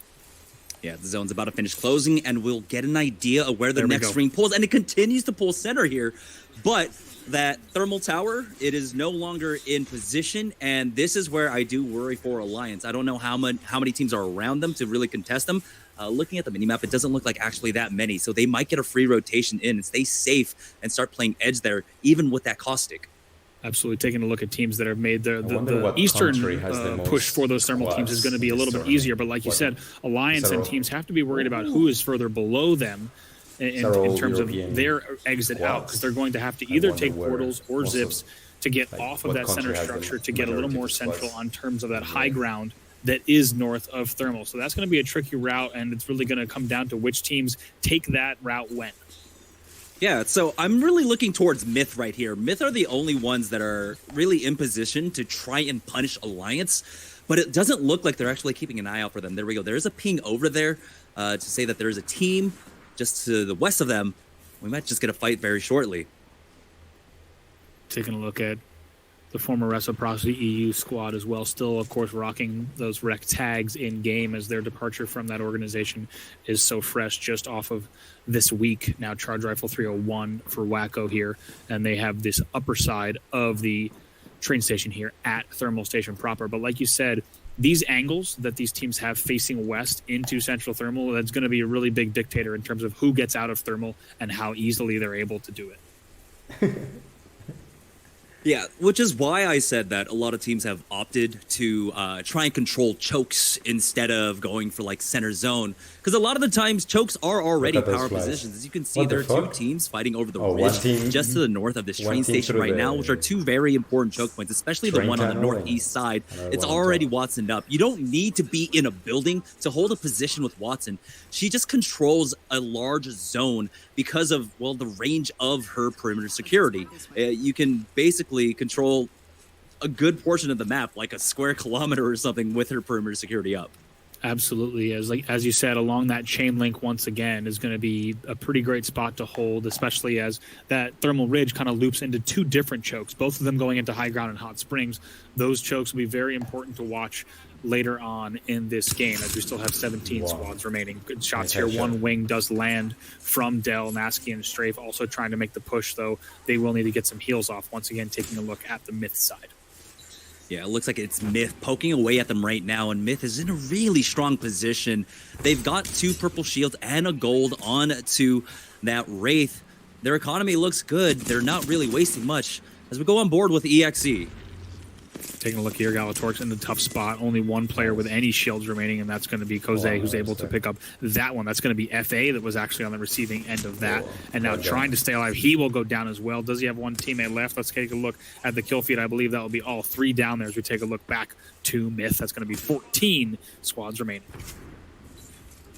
Yeah, because of how the second zone worked, where some of Thermal was still in, some of Harvester was still in, a lot of the lobby was actually really spread out here. And so that's why we're seeing a very slow kind of mid-game right now. And this is pretty much on pace with what we expect. 37 players left, 13 squads remaining here. But wow, a really strong pull from that next zone coming over to the train station here to the east of Thermal Station now. So all the teams that are on the outskirts of the east side of the map right now are going to be in trouble because of those choke points that I talked about earlier. It looks like one of the choke points was kind of given up, but I really wanted to see a team hold that position there. Absolutely. I mean, this is a great example. Very rarely do we see these. I would say, actually, we saw in some of the scrim games we were watching, Jamerson, but very rarely do we see these northern thermal chokes kind of as highlighted as they will be in this late game. These are some of the, as we look about World's Edge, these are some of the hardest chokes to get through. Thermal in the bottom left corner of the map really is only accessed by a series of small chokes, with the exception of maybe the tree route. It really is only a few chokes in and out, and teams are going to have to be making that southern route right now. It's going to get pretty tricky in terms of getting down there. Don't think that team is making it. Right now, we're on board with B100 controlling the northwest choke here. Now, what is their plan to try and get in? They do have the Wraith. They've got, of course, really great armor right now, but it looks like more than anything else, they want some KP. It looks like maybe their early game wasn't as big. There's a knock, and you hear the res going on underneath, and they're trying to capitalize off of this. Going to see if that arc damage can go down. They do have an opportunity to pick up a few kills, but of course, keep in mind, the longer they stay up on this area and avoid moving to this choke, the more time it's going to give teams to push up onto this bridge as well. Right now, they are in a tough spot as teams are going to be moving in from Harvester. They're going to be moving in still from Mirage if there's any late rotations, so they need to be careful here. Get these heals off, get back in, and be ready to push this choke, because the longer they wait, the more difficult it will become. Round 4 closing in 27. Luckily, there was a gold backpack on that. Gibraltar got right and back into this with 125 HP, and so he'll be able to move forward. They almost got punished for that. Now it's Crow Crowd. We saw one of them get knocked. I believe it was Sanya. Look before. At Rugby's HP. Truly 1 HP there around the corner. He's going to try to get that bat off. And it looks like nothing in the kill feed, so likely will be able to get that off. But here comes the B100 push. It's a great crack there on the first shot. Let's see if they can wrap that one. Another crack comes in, and now Windstrike on the receiving end of several of these blows. The Wraith goes down as well, and that will be a nice set of kills for the B100 side. Just like you said, Jamerson, looking for some KP on that rotation. They're able to get a few. Yeah, and honestly, I believe my good friend Hodzik calls it the Hermit Crab kind of effect, where if you give up a strong position, a team will instantly take it away. And that's what happened just beforehand. And they were able to really punish them. Now we're on board with Purge, swapping over to Myth, who haven't had to move at all. And honestly, this is one of the strongest pulls I've seen in the circle, where I didn't think it was going to go to Thermal. It stays at Thermal. And there's a chance that Alliance could really have a really good spot here. As we see Reciprocity picking up a good number of KP so far with that charge rifle. We were talking about it beforehand that, we didn't see the charge rifle as much, but for some reason now it's being used a little bit more and more. You did see right there on the minimap, one team is still tucked in the northern part of that tunnel as well. They're going to have to make the route onto Ridge. You just saw them on screen actually right there. They're going to have to make that route, but waiting, as you can see, great shots there out of the scout coming in there from the Myth side, but they're going to have to make their route. But like you said, the teams that got to Thermal Station and the train station specifically were the teams that are now sitting in the prettiest position, and there's going to be a lot of moves from the south as you see a lot of teams still on that ridge. Yeah, 50% of the next ring is basically lava that does damage you. And I can't imagine there's much real estate there to be had as we're on board with Reciprocity. It's all up to Roxa here to see how much he's got, but he's getting pushed by the zone. He has to get in. Now he's down to 10 HP. And you see players going down there. As we see, that's going to be the former Reciprocity roster. They will go down to IPN and Jazz as well in the kill feed. Now Ult coming down, and Myth is going to have to be careful here. Now back to B100, who's picked up a few extra kills, and now they're making the push here. 8 squads left here, and we are now finally getting down to the thick of it. Yeah, we do have the Gibraltar ultimate coming out, but the Watson generator goes down just in time. Negating all of this. It's going to come down to the Peacekeeper shots. Who lands them? It's the R301 out for B100's Freed here, and he's going to be able to take out that Watson Gen. He throws down the Thermite. Does he get any damage off? No. NEC also in trouble, as you see in the kill feed. Now B100 trying to go around. The shields will crack. Should be able to pick up this kill on the Watson. Doesn't go down just yet, but finished from the other side, and then will get help. Now another player coming in. Needs to be careful. 6 squads still remaining as we now go back on board to the side of Myth. Yeah, it was a delayed reaction coming out from there. They were trying to 3P this, but they have to back off themselves. They're just meters away from them. Now they're getting hunted down. It's going to be a mass to go down first. That's the Wraith's gone. The Gibraltar's almost on no HP. Lara is down to about 10 HP, and he has to back away, but he gets knocked. That's the full squad going down, but someone's got a res shield. Trying to stay alive there, but does drop down. Actually, that will be the end of that for the Myth side, taking a little bit too much damage, not even able to use that. Now looking at Weigers here, they'll pick up another kill on Yatagan. 5 squads left here. Here's Raiden with gold shield in hand as well. Thinking about the res, Noah gets wiped immediately. He's going to drop down as well, will Raiden. Raiden going to try to get to some of these kits, maybe try to stay alive as well, able to get away from that damage, but still someone's in Central Thermal laying down shots. Did not expect to see shots coming in from that angle. Oh, the Wraith comes in, cracked him immediately. Is this just a rat? Armor swap off to the goal, and he backs off, but no! Great wingman shots coming up right in there, and he picks up a KP off of Gamers Origins W Series. My goodness, what a play there, as we see just going to continue to fast heal and try to stay alive on the bottom teams. Like you said, Jamerson forced to drop low. There goes the TP, trying to take as little damage as possible. Finds a little bit of a nook here and is going to have to try to get this down somewhere that's not going to be too dangerous in terms of both lava as well as shots coming in. Now Hack is barely trying to stay alive, might hit it, and it also hits the Q long enough into the portal. Trying to survive for that second place finish, but they were not going to be able to do it now. It's all down to the last 2 squads, and I think this is a little bit reminiscent of episode 3, but the high ground's going to win it out. Yes, indeed. Weigers is able to close that one out. They will be your victors in game number 2 as they close it out. And honestly, another punishing and brutal end circle there to see things end that way. You saw a lot of non-traditional play out of those players in terms of just trying to scrap whatever they could together to get a few extra points on the board within that top 5. But Alliance there having another great finish, top 3. What team won? Not entirely too sure how many kill points they got, but the fact that they were able to eke anything out and still somehow get into zone, I mean, that was such a difficult spot to be in where they were just playing on lava the entire time, essentially. Absolutely. I'd love to see. I'm going to have to go back and watch the VODs because whoever stayed, it might have been Alliance who stayed at Central Thermal. We didn't get a look, and I have to think the shots that were coming in from those arms of Central Thermal was still from Alliance. So one team did opt to set up and never come all the way over across that lava into the station. So that'll be a really interesting VOD to study. But as we take a look, Weigers looks like they did have 11 kills in that game. As we take a look, B100 was your second place team. They also had 11 kills. So big kill games from number 1 and 2 once again. Yeah, and ultimately at the end, we see a very similar top 4. We got Weigers, Alliance, and Cabrera all included within the top 4. B100 joins them. So 2 games in a row with really good showings from Weigers, Alliance, and Cabrera. Of course, B100 sneaks their way into a top 2 finish as well, netting them 9 points, putting them in a decent spot here in game 2. But, you know, Weigers, 3rd place game number 1, 1st place in this one. And taking a look at the kills, I believe they did get 11 kills total. So that's going to be a 23-point game for Weigers, plus at least I think they got around 15 game number 1. They're sitting in a pretty good spot right now in the overall standings.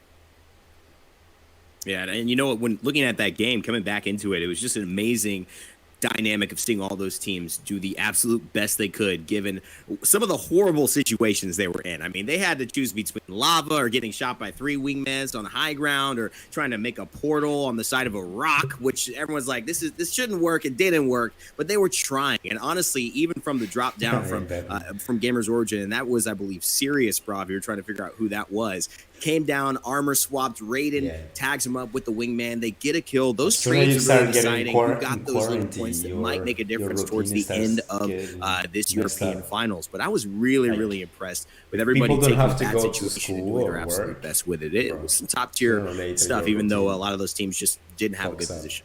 Yeah, that was quite possibly the worst situation a team could be in an end game on lava with Storm closing in behind you, and Alliance did everything that it could to make the best out of it and still got top 3. Let's go ahead and take a look at that final moment and see how exactly the game finished once again. Here's that situation. So meanwhile, this is the best possible situation. Right. Remember, it's the team sitting up top. Easiest champion victory you will receive, as not much you can do if you're the low ground team in that scenario. One thing I really loved about that earlier on in that late game was the fight where B100 pushed up with the Gibraltar ult, perfectly placed ult, put it right in kind of the crevice of the wall, recognizing, hey, it's going to land on the other side of this wall, and then did a great job just peeking, putting shots in when it mattered. And B100 was able to put themselves in that position where they're fighting 2 different teams. They ended up fighting Myth, I believe, as well in that fight to end up securing a second place finish. So that's a huge finish for B100. Good rotation came in through for them, and a really good close to end game fight that played in their favor. Yeah, I mean, it was an incredible kind of showcase in that regard. And I kind of keep saying that because these teams are really popping off. I look at B100 and oh my goodness, I mean, the possibilities of someone carrying that hard. If you saw the clip of IMP last game, Raiden did pretty much something similar, inning with 8 kills in that game. That's incredible to do in a pro lobby. And they are now a team definitely to look far at off 20 points to their name.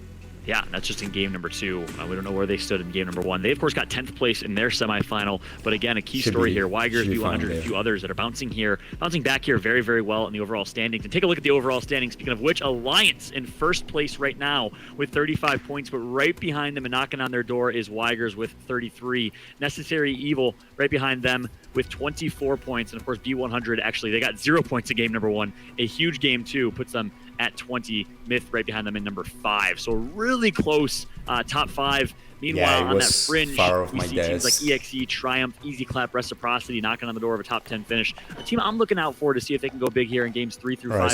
Strafe and Dell. They've been performing very well all the entire qualifier so far. I didn't see Shift FPS in the second game at all. Will be an interesting one. Definitely an interesting one, I have to say. And looking at these teams as well, another squad that we have seen perform, but again, a big lookout was Gamers Origin. And Sirius, he showed up at the very end. Do you know if there will be a tournament in Asia? We're looking to win these lobbies. So what will happen? And the other big story is the second global. They were 10th. The second Global Series tournament. I mean, I don't know what you guys think about that, but it's not the LG I expected to play. Even in their earlier semifinals games, they were getting second place and third place consistently. What's going on here? Yeah, that's a good call. I mean, at what point do we start to worry? How many tournaments are there going to be? For the LG side, I think there should be LG and TSM tournament are often in Asia, moved right? into the same conversation about, they will climb back no matter what. After 2 games, them on 4 points, I think now is the time to worry. It does come down to a lot of how the circle has been behaving, right? We've had 2 southern circles so far, one on the southeast, one on the southwest side, and they're a northeast team. They have one of the longest distances to run. They're not running a Pathfinder, and so their rotations are going to be slow, and it's going to be inaccurate because they don't know where the second ring is a lot of these times. And so they're just trying their best, trying to play the edge. But when you're trying to play edge against everyone else that's already center, got good buildings, you're getting lit up everywhere you move. It just has not been working out for them in terms of just the rings so far. If we get a northern circle or even a more centralized circle, I expect them to do better. But right now, these rings are not favoring them. I don't know. Yeah, I agree. I think we still have some opportunity for LG to bounce back. How this global series is happening. course, you've heard of Luminosity game it is before. global, if you want to keep up, make sure you keep up on all there things should social be one for at Play Asia. Apex on Twitter and Instagram, as well as Facebook. Of course, you can also go to playapex.com/ALGS to keep up with all things competitive Apex standings, leaderboards, the Battlefy tournament bracket, etc.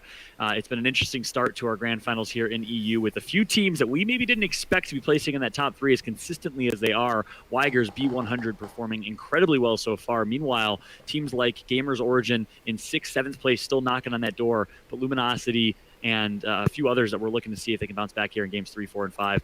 Bravo, you mentioned the comparison to TSM. Yeah, they really 5 are games. the TSM of EU. So consistent. We've never seen them not play consistent. You almost wondered in Krakow when that Cinderella story for Team 789 back then was going to strike midnight, and it didn't. They just continued to perform. In my eyes, that consistency can shine through here in these last 3 games. If we see a consistent top 5 finish from them, you'll see them right on top of that leaderboard. That 160 ping. Yeah, they can definitely make horrible. a run. I think Jamerson's analysis is a spot on. Those southern routes that they've had to take have been very difficult. I think if we see anything that pulls a little more central, a little more north, just like Jamerson said, I think we're going to not only see them with a good chance. That said, we've seen them battle through terrible situations, low ground 1v3s, time and time again. This, I have to say, granted, we have not seen their point of view on stream too much to know exactly where their downfall really began. But this is probably the first time in competitive Apex that we've been able to say that LG has not fought through the challenges that they were up against. So now these next 3 games, backs against the wall. They have to really step it so up, in that and they have way, to prove South that they are Korea, a team China. that can fight through So anything in order there to needs hold to be And that's really important, right? Especially if you're a team at the top. It's hard to continue to raise the bar while you're trying to get better as a team. Everyone else is catching up to you. If you're already at the top, right, you're already at the plateau, possibly. Everyone else is going to be able to catch up. And that's what's going on right now. A lot of teams know these positions, know these rotations, and are able to get there just because they're faster, because they're closer to those power positions. And LG are getting kind of gate-kept a lot of the times here. Yeah. And so if we do see a Northern Circle, that's where I think they are going to succeed a little bit more. If the ring starts pulling maybe over to something like Skyhook, or even over to Fragment East, Fragment West, or Overlook, that's where they're going to be able to shine. And I think if we do get one of those circles, they'll be able to pick up a lot of points and put themselves back into contention. Yeah. How much do you think is this fucking guy is always lagging. Well, my big thing here, and I want to bring it up, is that I've had this conversation. I've had this conversation with Fnatic as well, even after Poland. And the question was, what happens if the circle doesn't pull away? And it happens again and again and again. What do you do in that situation? Do you kind of just accept it and say, we're kind of messed up, they got to fix circles? Or do you basically try to change your strategy? Do you go as far as dropping somewhere different, rotating at a different pace? I don't know, but in your mind, especially Jamerson as well, how have you seen teams react to these circles not going their way, and eventually it just hits a point where we keep letting this happen, we lose no matter what? You're absolutely right. You have to adapt, and there are a lot of teams that have been particularly practicing maybe 4, 5, 6 different drops so that they do have that kind of leniency, right? Right. But LG is one of those teams that does not practice multiple drops from what I've seen. Although, there's been this iron curtain around European scrims where there's a moratorium on streaming the scrims. So we don't have the proper kind of scouting about where everyone drops. And, we were busy in the last few days and weren't able to catch the games. Right. So we don't know exactly where everyone's drops are. But Online 1, GLL, this is the exact same spot and the exact same drop that LG have been running, and they haven't adapted. And, if you're a team at the top, you have to learn how to adapt. You have to learn how to evolve. And so that's why we're seeing that a lot of these other teams, a lot of these lesser known teams that have been able to be a bit more flexible, have dropped multiple drops, are performing better right now. Yeah. Yeah, absolutely. We're going to take a look at some highlights from that second match up in just a bit. 3 games to go here. But like you said, there's a lot of, not only do we have a lot of kind of history coming into this in terms of how much World Edge has been played, but you have a lot of teams that are lesser known that are also throwing off the drops just a bit. So without the ability to look at every POV, there's a lot of certainly early aggression that we're not able to catch here. As we saw, speaking of early aggression, you saw the side of Shiv and crew, unfortunate circumstances for them, the Any Smilers over at Mirage Voyage in that first game.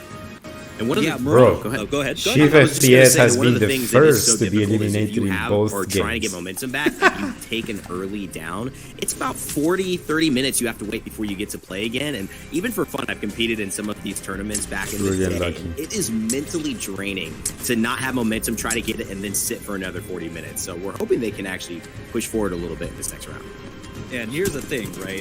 You just got challenged. There was a 50-50 there. Do you have another drop, or are you going to continue to ego and continue to try and go for these 50-50s? Because at this point, I think a lot of the map has already been divvied up between teams. What are any Smilers going to do if they have to face off against Triumph again over at Mirage Voyage, which is a really strong starting point? Absolutely. I think just to get back to also to Rain, your fantastic question that you had about how do you mentally kind of move past the fact that of things, this is a battle royale at the end of the day, of things not going your way game after game. And I think what we've seen from the likes of LG and TSM so far is that really backs against the wall, they're able to kind of, even if they only sneak out, for example, you think about Hal's online tournament #1 performance where he comes back in a ridiculous 1v3. They squeak out every point they can. They stay focused on what's ahead, and they're able to do it. I think the second you start to wonder if you need to change up your gameplay and think about scenarios you can't get through, that's where you get into a lot of trouble. But right now, after 2 games, it's Alliance and Weigers in first and second. Well, for me, it's just like I look at, the late, great Kobe Bryant, one of my idols, probably my biggest sports idol in general. And he would just be that guy at the end of the fourth quarter. He still shot and basically 50 shots. He's made 10 of them, but he still wants the ball. He wants to keep shooting. And I think in these situations, you either go and, shift things up, or you keep trusting yourself that you play game and eventually the shots will start falling. So I think that's a great point. I think LG and of course and he's not TSM, he has they just have to trust that things he will has a start team working in their favor. and They're good enough if they put themselves he's not playing with his team, he's playing with So I think we're about to two jump other into game randoms. number 3 in just a moment here, and we're His jumping team in is right LG, now. And Dane and there Jamerson, is I'm going to a- let you guys take it away. There is a squad here. Evan, you and I, All we three have are not LG, casted but together. I'm he's super excited not for this one. included I'm going to in that bring a squad. little bit of that So he's sultry, playing with two smooth other chocolatey voice. That's all I randoms. can I do. don't And know. you're going to bring everything else. So I think this is going to be a nice pair. I'm just going to But sit yeah, that's here true. I've never and seen him say words playing as with a this solid drop occurs. squad. But a couple of teams here I've really been looking at as we follow with Necessary Evil. I don't know if you saw the IPN Twitter clip that went down, but he went absolutely Super Saiyan in game 1 and got 8 kills to his name to be that second place squad. And we're following them along as they drop towards Tree. Yeah, they're just over here at Tree. They're just vibing, They find a vibe supply bin. They're doing well. No. But as we swap on over to Shiv teams, any Smilers that are over here at Lava Fisher, taking a look at the flight path, we were able to see that before. And this is, I don't know if it's the death nail for LG, but it was another flight path that ended basically LG, where they have to go. Shift So they're going to FPS be low playing cryo with on that two rotation once again. They're going to be playing the edge of zone Look at this guy. once Look again. at that lag. So for a team that really needs a strong game lag's 3 to horrible, try and bro. bounce back and rally That's back, like- this is not a great start for them. Luckily, though, taking a look at the map, it pulls Look at their that way. lag. And so they're not under any It's pressure. horrible. They actually have the priority at this point now to get into center zone. And now you're not in that situation where you would have to now, because the circle, do something outrageous. But you are, from a points perspective, Jamerson, still in a deficit. So you may have to try to thirst a few more kills. You may have to try to get outside of your comfort zone just a little bit to make sure you take advantage of every single potential opportunity, because you do need to make up a few points here. But I'm pretty sure that they are now happy, at least, that they don't have to travel halfway across map. I mean, it's a lot of gas, the gas bill right now, not something you want to be spending money for if you don't have to in the quarantine time. So I think they're going to be happy they don't have to move much. Any Smilers were the first ones knocked out in game number 2. Will it be the first ones knocked out in game number 3? Flooring It's looking like it. It's Danny. all up to Shiv to keep this alive. Of course, it's going to Welcome be Leo to Dets and hang out for a company here bit. to try and finish them off. And that is the squad wipe. Wow. So- and that's just so unfortunate as well. You Just to talk summarize about the getting first two momentum, and this is games, what we the talk first about. game The was early won by game, Alliance. you lose the momentum, and then all of a sudden, Second game you got to wait by another Wy- 30 minutes in the lobby. Then you got to Weigers. wait for them to This load is the up third in. game. It's a mental marathon in some cases, not just how you play, and just the start's not looking good for any Smilers here, as we have 19 squads left. So we Bro. head on to following Nasky as well as Max You need Drake. These to- guys just looting up. You need to Speaking invest blues, and in a Nasky's still looking for game this. accelerator. She found a blue right there. game So accelerator, pretty and not decently just for geared up, one so. game, but that you can find. They've got multiple blue armors Almost that they're any actually game just axing in up the to game roof right now, accelerator. and so So they are in it for the long haul. They are basically center circle right now. You can use it for any It doesn't game. look like they were It's- able to grab a think it's a beacon. good- It is a little bit dangerous. good- The ones good here in investment. the fragment, because in Fragment East, of course, it's on that broken dynamo. It's gonna be so much right? better, And you so don't much- want to so put much yourself vulnerable in that smoother. position while you try to go through that channeling animation. And notably, they don't have a Gibraltar on their squad, which could give you that bubble for enough time to Like get that Pathfinder India, beacon safely if you Africa, want to go into that area. But Latin America. opting for a squad that we've seen very, very, I think, a lot of confidence with as well, without Gibraltar And mainland Europe. China, like, really, Alliance all is a of team these I want areas to kind are of pay attention benefited to, because by they've had some decent circles as far as their game rotations. They've been able to accelerator. get defensive early and often. And now they're going to have to be a little bit more offensive. As Cooler here starting to take a few poke battles here from the wingman, just going to use a shield bat as both Gibraltar domes go up. And oh boy, this could be a big fight. Yeah, Cooler playing over at a really strong power position that- here, well, that as just well. northeast of Fragment. But it looks like they're trying to make the rotation on over to Overlook, where Overlook, if it is within the first ring and there's a chance that it goes over there, you kind of does your PC prioritize have that a position, try to get there before graphics anyone else card? right now. I don't There's think a your knock, and it PC looks has like a they'll be able to graphics pick up card, 3 KP right? onto Myths Sharp. Big time stuff there as well. And Science just going to back off. They've done what they needed to do. They've got a kill to their name. And they want to play this one safe because they are in a power position, as you mentioned, towards Fragment East and Epicenter as well. And so Cooler, just a team that's looking pretty good to start here. 55 Pretty players good. remaining in this lobby. And this is game 3 as well for those just tuning in for us in the ALGS number 2. Jamerson Rain Day on the call. Let's take a look at Crow Crowd here. Sonya and Ruggs are also in a pretty potentially decent spot here as the circle starts to navigate.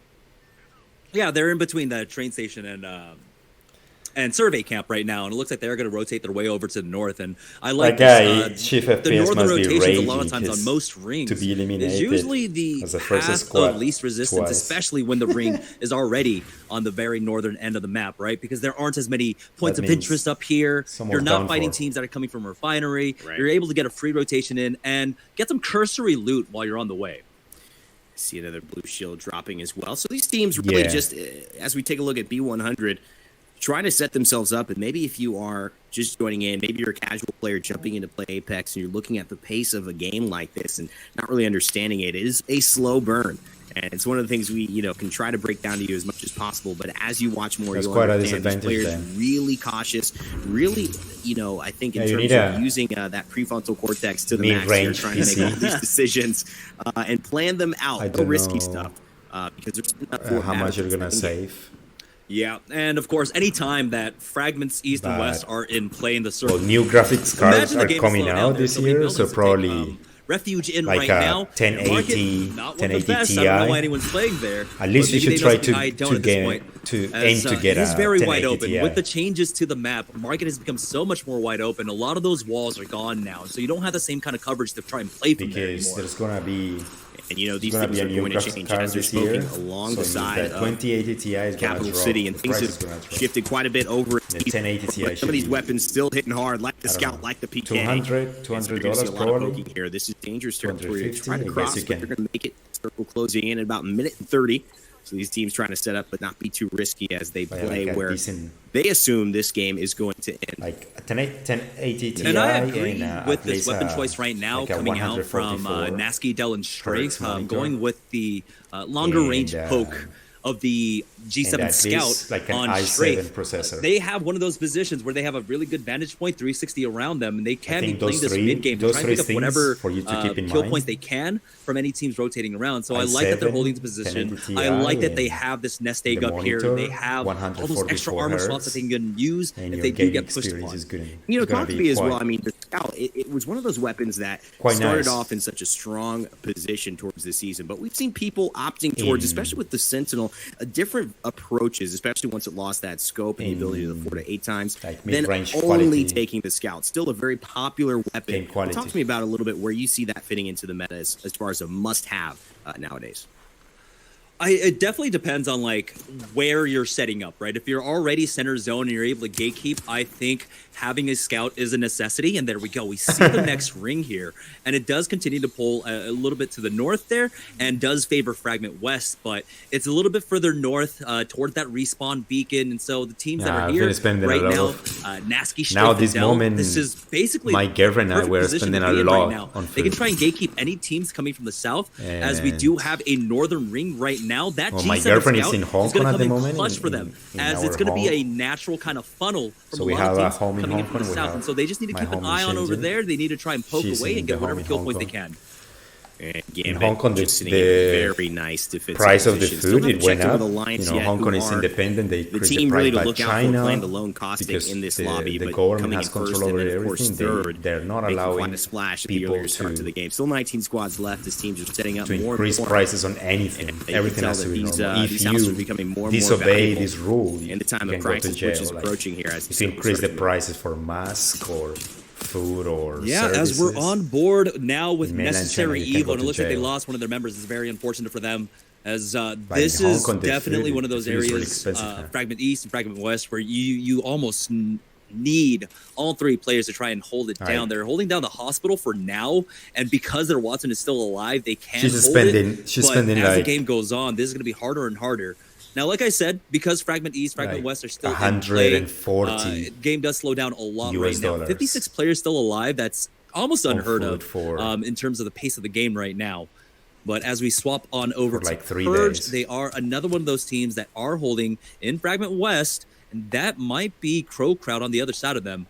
Got to be careful going for this poke. And Jamerson, you might have thought you can get rid of me. Oh, But hey! I'm right back in here. Hey, good to be back with you. I've been watching, of course, on the sidelines. Rain Day having a very small issue with audio, so he'll be back in just a moment. For the downtime, I'm going to join you on this, of course. And I'll tell you what, if LG wanted their a little bit more north-central pull, they got it here this game.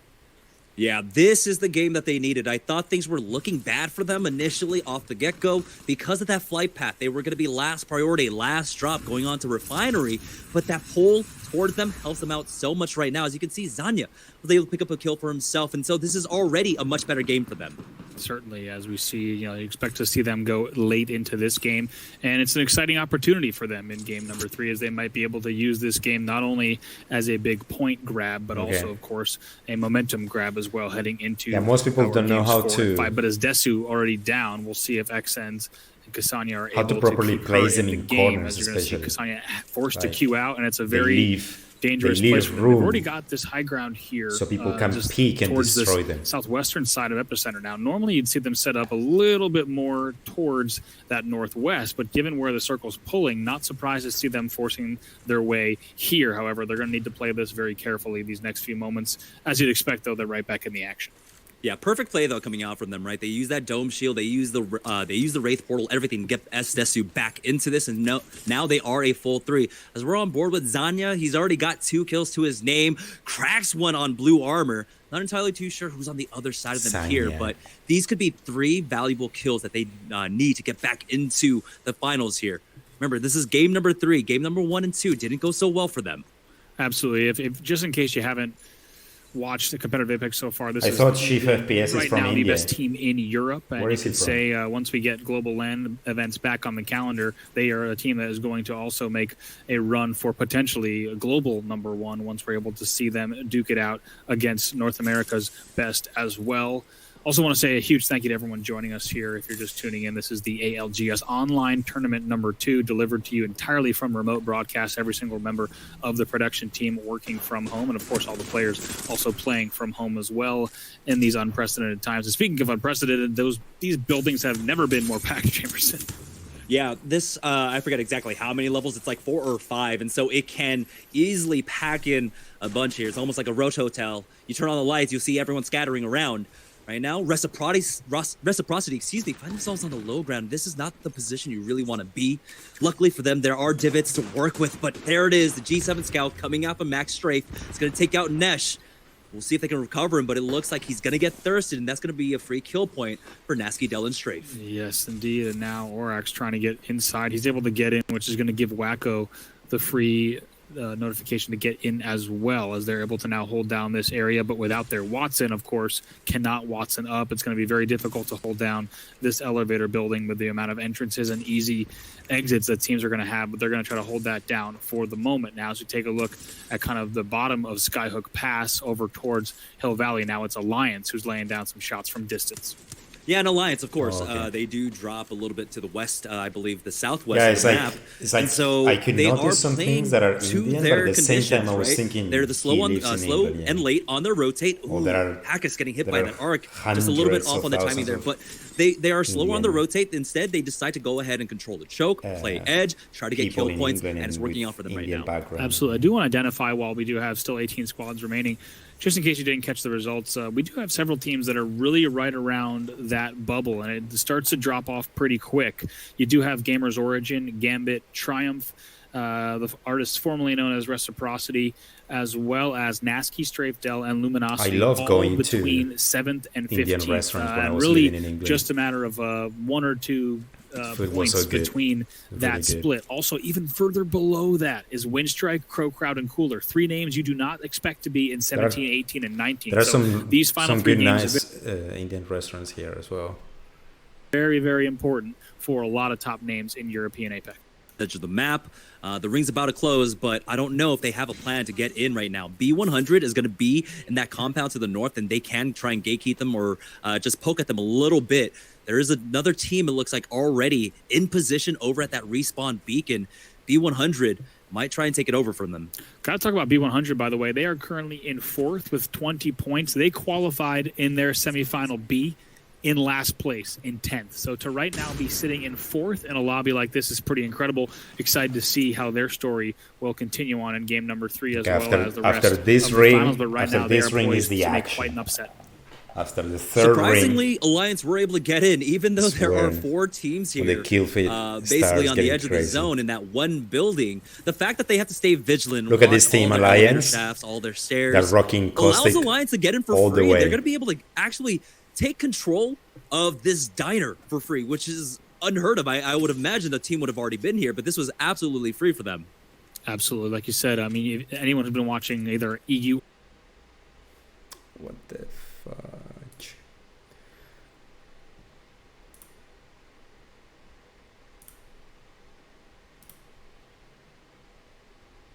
type of area, but now still 18 squads left. Going to see a portal there from the other side. But now back over to Smithy J as well as Anarchy here, bottom epicenter. Nice play coming out from Smith J, formerly of Lazarus there, breaks that Watson Jenny and throws in the nades. I mean, we saw B100 do a really good job of that too, and that's kind of the go-to that you need to do. If you see that Watson generator, focus it down, throw your utility in, and try to get some good damage off and see if you can push, but it's Anarchy that goes down first. And now Smith J in a tough spot. He's going to have to see what he can do, as Roger, teammate, is going to be forced to pop a battery. Flies right in to challenge here, goes immediately for that thirst and not This able to guy's get lagging that. as Will well. go down from the hands of the Wraith as well as the Gibby. Now Necessary Evil, as you guys pointed out earlier just before I jumped in. Now 2 players left there, but as we take a look at Strafe, Nasky, Dell, they are set up here as well, and a great spot, of course, for that ult in the top of the Yeah, and that staircase. Wraith is... Yeah, there we go. He's trying to get out, though. He took so much damage. They don't have a Gibraltar. Hopefully, there's cover. But he gets into another portal. He gets back on top of the roof. So, very fortunate for him. Really good timing because it was the last second to get back up there. This is going to continue to give them a great option. Not only do they have this ult in a perfect spot that's going to be very difficult for anyone to take out, but they also have vision through that glass right on the ult, which is going to give them just an opportunity to poke if they need to. Of course, they're going to need to leave relatively soon, as is the case with anyone who's anywhere near Fragment. But Araxe just took down Strafe. That's going to slow down their rotation immensely here. So we do have another portal out. We're on board with EXE. And they understand their situation. That was right a now. nice They fence know there. they're surrounded by a lot of players. They're going to try and poke. They're going to try and get those KP. And did we get the res here? No. Reciprocity still putting on the damage. Look at that. Another one comes in. Now taking a look, and it's really all going to be up to Dell, who's only got 50 HP. Now 25 has to drop down. Going to try to get the bat off. Needs to be careful here and is able to live to fight another fight. But eventually we do pop over to another POV that's on the receiving end of a wipe Burning, as well. burning. Yeah, here we are on board with Myth, down to 2 players as Larabinu has been knocked down to the ground. Sharp on top of this box, but he's getting poked away at from a distance. Good Wingman shots, but is it going to be enough? I don't think he's going to be able to secure those kills. We do see LG's Xen was able to find one himself, but now Sharp finding himself on the edge of the zone. He's taking so much damage. And needs to be careful, just needs to scoot around, try to get back in, and barely stays alive, but eventually will go down. That's going to be Desu with a 99 that gets that knock. Now 13 squads left, several kills. That's going to be the Myth side falling at the hands of LG. Also, Gamers Origin picking up some kills in the feed. Now Necessary Evil, only IPN left to carry that banner. Going to try to desperately slow heal and also get a few cells off while doing so. Yeah, at this point, as a solo, you're caught out in the middle. You just try and find any kill points that you can, and it looks like he was able to pick up a few for his team, taking out both Sirius and Impa from Gamers Origin. So that's huge for him, making the best out of a really bad situation. They're really recovering off of that, and I believe he's still alive, and they made it to top 10. So that nets them an extra point, or will, if he can. Oh yeah, nets them an extra point at the very least. Absolutely, a fantastic set of plays there. Somehow using that little dip in elevation to get a heal off as well. So he'll PK out though for Orax, though tries to finish, cannot. Gets team shot. So now back over to Lowly, who's on red for the first time that I think I've seen. Taking a look at a red Evo shield for the first time today and the first time officially in competitive play. Yeah, the shield, right, it does require you to do, I believe, 800 damage total to get it up to red. There we go. IPN finally does go down, but honestly, good effort coming out from him, being left as a solo there in that situation, surviving until 10th place, getting that extra placement points along with those 2 kill points there. They swap off that armor, going on over to Lowly. Remember that Lowly playing on that Caustic, he is, of course, has that fortified passive. So that extra 25 HP on top does go a little bit further here, as now we're on board with Triumph, full 3, as they're trying to play gatekeepers here to the south.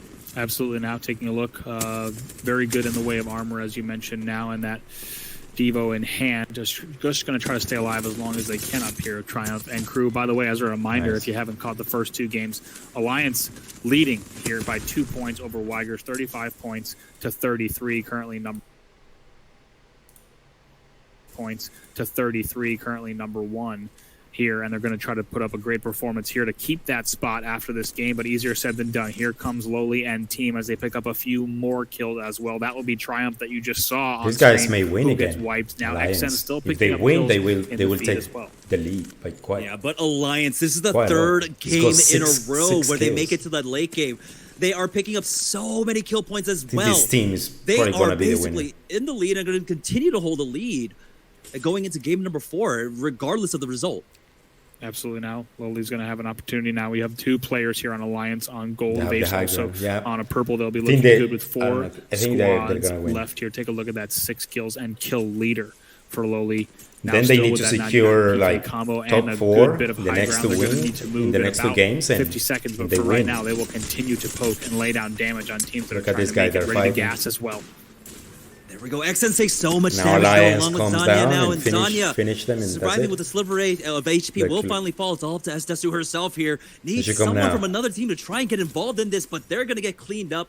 Finished out on 3rd place. And it's still great for them, as it's going to be Alliance to clutch it out and finish it off. Yes, indeed. Alliance looking strong once again. You knew from that not only the high ground positioning, but also the way that they looked in terms of armor, that they were going to close that out again. Keep in mind, those are your game 1 winners, and they came into game number 3 in the lead as well. Pretty incredible stuff from them as they're able to close it out. And who would have thought that we would see Caustic with 2 wins under his name today, guys? Caustic.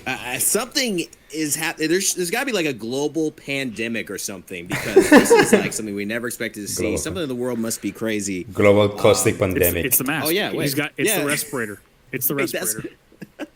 Yeah. I mean, we're all living inside. Caustic is winning Apex Legends games. It all is feeling like, we need to like start paying attention to our lives a little bit more, guys. Anything can happen. Should I be playing the Plague Doctor Bloodhound at this point? Like, clearly there's some sort of energy there. You'd be safe. I think you'd be safe doing that. Yeah. Another 11 kills, by the way, as I just got a peek at one of the off screens. 11 kills for Alliance as well.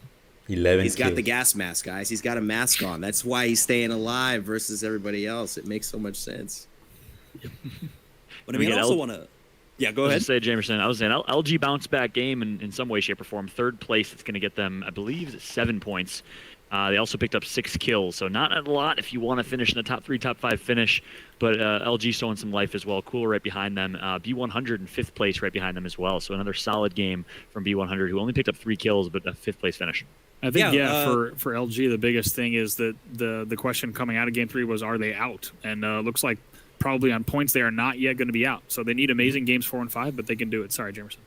No, yeah, a 13-point game for them, along with the 4 that they already had from games number 1 and 2, does help them out a lot. I believe they're now at 17, puts them squarely in the middle of the pack now. And like you had mentioned, it's about finishing strong in game number 4, game number 5. But I think, again, it's going to come down to exactly what the flight path is and what the circle they get. Right here, they were gifted this one. This was kind of like the breath of fresh air that they really needed to try and turn around the momentum. It's almost foreshadowing, Jamerson. You were talking about their unfortunate rings, and of course here in Game 3 they get a perfect ring based on their drop shot on the north side of the map over towards Epicenter. So a good finish from LG, but you got to give your hat off to Alliance. Talk about consistency. 2 wins with Acoustic. We've never seen it before in a high-level esports competition here in Apex Legends. They get 2 wins with Caustic on their team right now. First place, third place, and first place. Take a look at the replay right there on screen. And those final moments, Alliance does it again.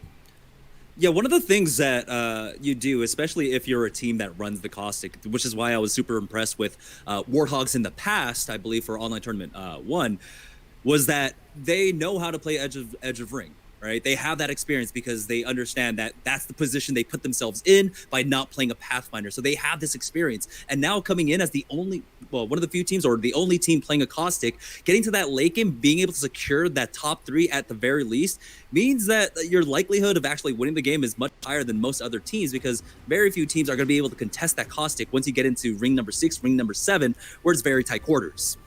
Yeah, that's a great point. Yeah, so we see game number 3, a 23-point game for Alliance, as we have the results from game 3 on screen right now. Remember, keep in mind they dropped 24 points in game number 1. That's sitting them nice and pretty. Luminosity, as Jamerson pointed out, 13 points for them. Crow Crowd in 2nd place. That's a team that played very well in the qualifiers on Saturday. And then as well as their semifinal, Crow Crowd has a good 2nd place finish with 18 points picked up as well. So taking a look at the standings right there, you see B100 pick up another 7. That's going to put them at 27 points. We'll try and take a look at the overall standings in this one. But again, key stories, Cooler, Luminosity step up. Yep. Alliance continues to dominate. If they make it to top 4 in the next 2 games, they're the winners. Showing right now. Anything else standing out to you guys in these standings right? Right now, 2 of the early leaders, or not early leaders, but teams that had really great game 1s, Triumph and Necessary Evil. So far, they're might not have had the greatest game 2s, but they're staying consistent right now, continuing to put on points every single round so far. So they're maintaining basically their position in the pack right now, and so they're still within striking distance of being, of course, in the top 2, top 3. Right now, though, I think Alliance head and shoulders above everyone else, and yeah, they are clearly head and shoulders above everyone else. Yeah, that's nuts stuff right there. 24-point lead over Weigers. What a performance. I think we also got to talk about on the side of Alliance, they came in 9th in their semifinal. So essentially 2 placings away from not making it here.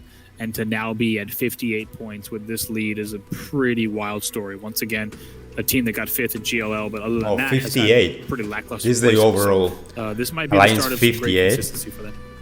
Yeah, I think one of the things that they're really far comes into this is that we were talking about it, right, almost Bravo, double than the second. It's a little bit of the Wild West early on in the early rounds of the tournament. But once you get to the finals, where it becomes a lot more teams that you're familiar with, you can read the rotation patterns. A team that plays Edge, that can read rotation patterns and movements of teams, will be able to move freely kind of through and plot out their rotations that way.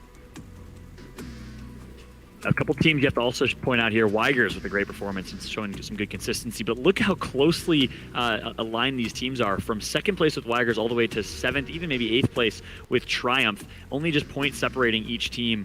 So honestly, games 4 and 5, anything goes here. Luminosity has crept their way up to a 9th place spot with 17 points. LG has to go huge in games 4 and 5 after being pretty quiet in games 1 and 2 if they want to cement themselves back in that top 3 where they've been for so long now, ever since Krakow and the preseason invitational. So overall, interesting day of Apex action. We, of course, want to apologize for some of the tech issues we've had so far. Keep in mind, this is an online tournament broadcast that we're putting together with rubber band and duct tape, so having some internet connection issues and some connectivity issues in general. So our apologies to all of the viewers out there that are watching for some of the connectivity and broadcast issues as we're working our way through this and trying to find a way to bring you all the action, to broadcast it to you all. Everyone is remote. Everyone's working from home, including our production staff. We have no one in studio, and we're still working through some of those growing pains. So our apologies, and thank you all so much for the patience. I guess I speak for myself there because I think most of my audio issues have been quite live. So apologies again. But it looks like we do have some highlights ready from that one. So I'm going to go ahead and throw to these highlights here. Let's take a look at how the action broke down in game number 3. And one thing I got to point out is while we take a look at these,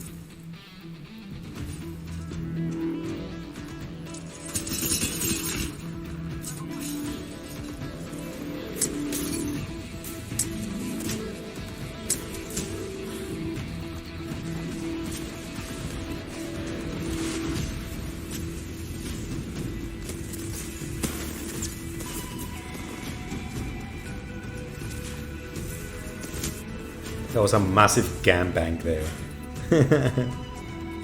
Look at the Caustic with the second recolor. The second recolor that came out for Caustic. We are back. There you go. There you have it. We saw the end game final moments as well coming through from Alliance with another first place finish. So again, just to reiterate, first place, third place, and a first again for this Alliance squad, who's performed incredibly consistently in these finals. And ultimately, 3 games in, 2 more to go. Gentlemen, I want to toss to you for some predictions here in games 4 and 5. Is anyone on the LG train and thinking that they could continue to gain some momentum here, or do you think we're going to see the same teams kind of hold out that top 5? Here's the thing: we're seeing 2 different stories, right? Alliance. I think Alliance they got 2 great circles, but in the third game they got a terrible circle for themselves, where it pulls to the northeast, and they were still able to adapt and have a great finish, winning out the game. Now LG, another team that we understand is a very strong macro-oriented team, aren't able to recreate that same kind of success, and so now I am really questioning the kind of fallibility of LG. Yeah, and Jamerson, the thing you pointed out is that with that ability to transition when a circle benefits them or doesn't, Alliance has already got my vote for being a team that we're going to see fly through the rest of these games. I don't see them slowing down at all. LG, though, when they did get their circle, I mean, that's a top 3 finish for them. They were competing to the very end, so it seems like they're still there and ready if things do go their way. But if there's another southern circle, we haven't seen them be able to get through the hurdles and the rigors of having to traverse all of that ground and still be competitive in the top 10. So that is something I'd be worried about.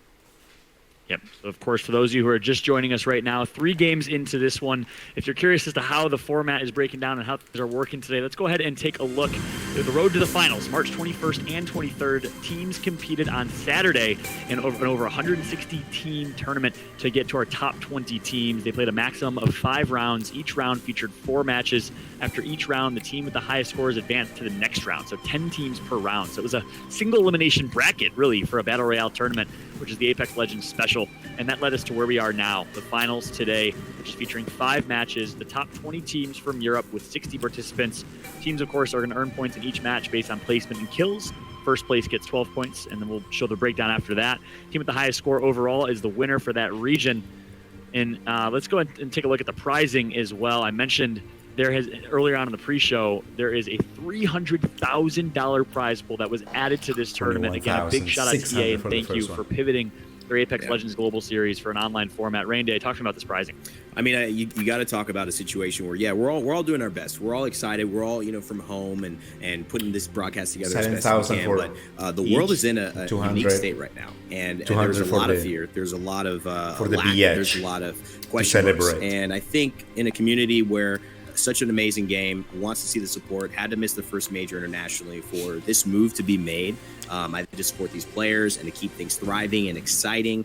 To me, it's a big vote of confidence, not just for the game, but I think just for the general feeling of what a lot of people are feeling in life right now, which is a bit of distress. So I'm excited we can all, not for us, it's for the players, and do this tournament and this game justice by at least showcasing them and all the hard work and effort they put in. Yeah, I'm still putting food on the table for these players who put their livelihood into competing in Apex. Same with this entire production team that's bringing the broadcast here. So you got to respect all the effort that's gone into this and all the pivots that have been made. Let's jump into the points and how the points will break down for this one to show you. We mentioned earlier, but 12 points for a first place finish.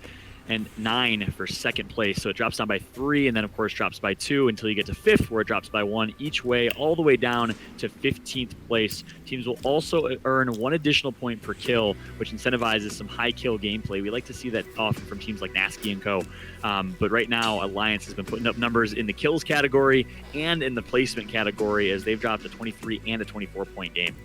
And that's a very important point to actually bring up. The fact that they've monopolized so many of these points, that means there's less points for other teams to pick up. And so if you take a look at basically that middle of the pack, right, you see them. They're all split between, from like 8th down to 12th, where they're very close. Well, EXE's at 10, but still, it means that anyone from the bottom 10 can still work their way into the middle of the pack, and heck, even into the top 5 with one really strong game.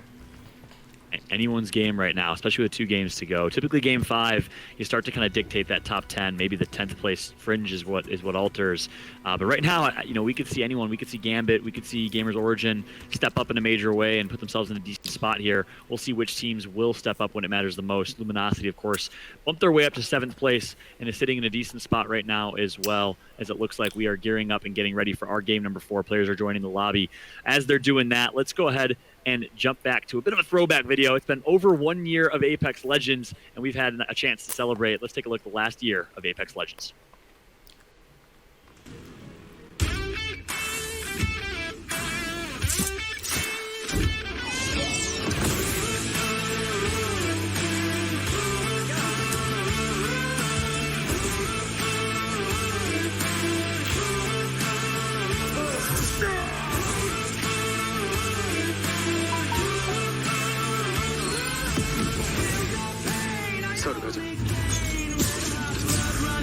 What's up?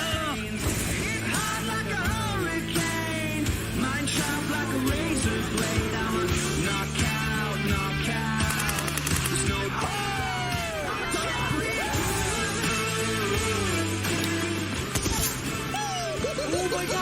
70 million today, but no more. You're good, man. You couldn't. Don't worry at all. No one, yeah, there's nothing you've done or not done. exciting. X Games Minneapolis 2019.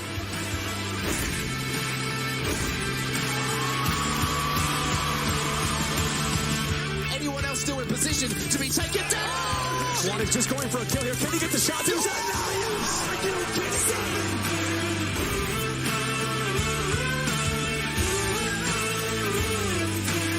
Best multiplayer game. Apex Legends.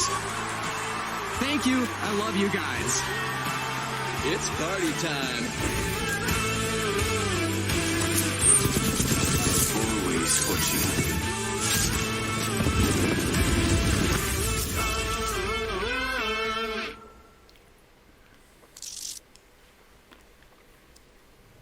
Hard to believe that over a year ago, Apex Legends dropped by surprise, much to the excitement of so many people online. We've seen some stars born. We've seen the likes of Dizzy, Ace, so many others that have really created careers out of Apex Legends. Nicewig, and of course, many on the European side as well. It's been an amazing year of Apex Legends, and thank you all for being a part of it with us. Fallout here joined back alongside with Bravo, Rain Day, and Jamerson. He is brave. He is brave. He's a brave individual.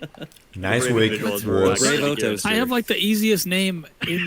game famous because I of was getting ahead of DC, and myself. I was getting now, ready to say Rain Day, and I said Brave. now Nice Week Combined is the two of doing them. even better than Let's this. see what happened there. Way better.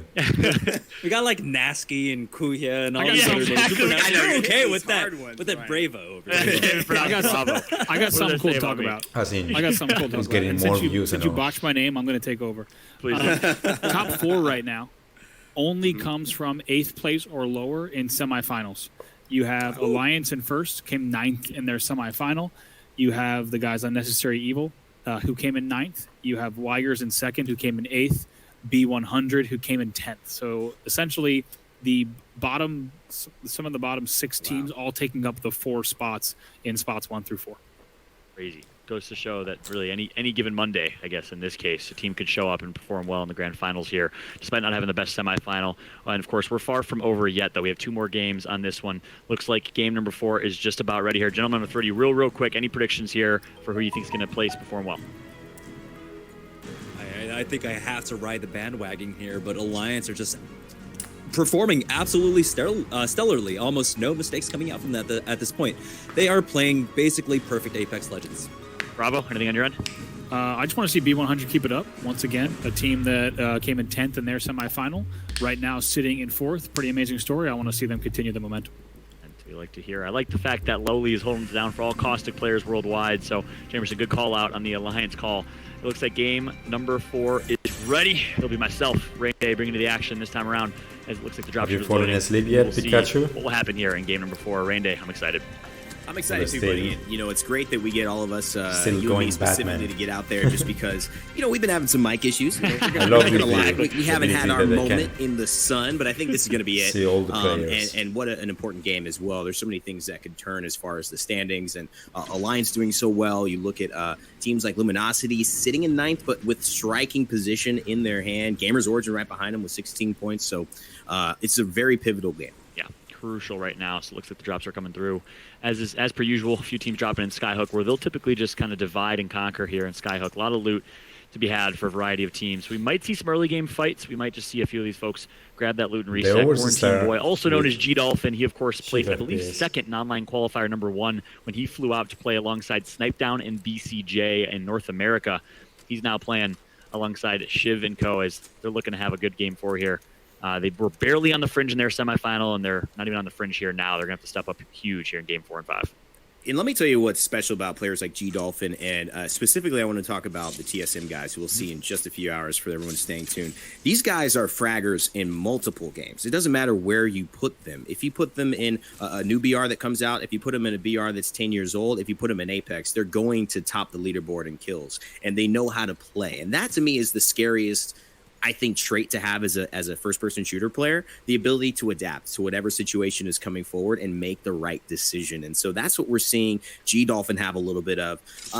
With the Reciprocity guys, we've seen a lot of success over and over again, but it's those final moments that we still have yet to see come to fruition in these games today. So I'm looking out for them as well. Another middle of the pack team that could make a big move in this final. Yeah, that's a good call out. And you love that about Apex. That's really an example of all of Apex. It's an amalgamation of so many different players from so many backgrounds, whether it's, you know, Paladins in high-res games, or it's Counter-Strike, or it's Fortnite, or it's Gears, Halo. You see a variety of players representing a variety of backgrounds, and Apex really is that melting pot of titles. And it's so interesting how their skill landed sets far. transfer. You see Snipedown, they one of want the best to flankers in the game because of his secure background as a the pro top Halo 5. player in North America, at least.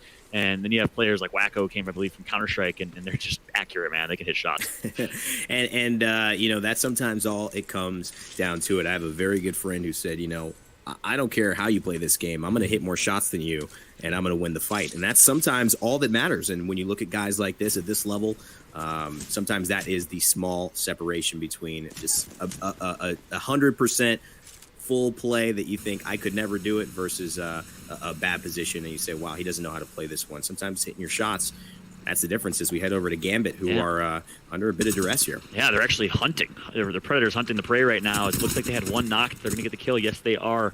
Although there is a team directly above them. So now, from Predator to prey, perhaps, as the duress might come, they're now on low ground just trying to loot up, stay alive. In a pretty bad spot here. Typically want to try to avoid the valley between Sorting Factory and Fragment East. It looks like they're going to try and rotate wide left to do exactly that. Yeah, these early rotations can be difficult, especially if someone drops low ground. You have to play that position of, do we commit and try to find that kill, get that KP, and then move on early in the game. It is important. I mean, that's like essentially placing 11th at this point that they've just gotten. But you don't want to risk dropping low ground and having another team third party. And so that's what they're always trying to split. You could see Savage Wolf as well above them and just really burning through those shields and those resources here as he grabs his teammate. And they're going to try to just disengage and make it to a respawn beacon. Yeah, so they lose their high ground advantage in order to, with prioritizing reviving a teammate here. I think that was a good decision, as they're going to be able to back out and reset. Meanwhile, another fight going on. So a lot of early game fights here. Perhaps people are playing a bit for some early game aggression, some kills, as it looks like a full team bleed out. Kuya and Co. are going to bounce very, very well. And they continue to roll here, as it looks like they're going to pick up 3. And that's B100. That is huge. Oh, if that's yeah. all of B100 out, that's a team that was taking a very big position in the rankings at this point. And so that's going to allow someone else to make a significant jump. Those points have been going to B100 for the last few Guess games. who killed him, Evan? It was Cababrilo, who was right behind them, I believe, in 5th or 6th place. So That's statement huge. from there from Ziki, Leodeds, and Kuya. former Echo Fox, Samsung, and SJ Gaming. Let's see what actually the team that's tried to opt to prioritize a revive here is still under that duress from Gambit. So Gambit is not done yet. They want these 3 kills. They want 3 points. It looks like Gambit should be in a good spot to secure them. And if anything, I'm not sure if they got the respawn beacon off, but if they did, they just got an extra kill because they killed him once and then killed him again. But yeah, I don't think they got the beacon off. Extra kill would have been nice, that's for sure. But I know. I believe they did not get it off unless we missed it on stream, but they could have. That could be 4 kills for Gambit, perhaps. We'll keep an eye on that. Meanwhile, flipping over to Cooler on the other side of the map.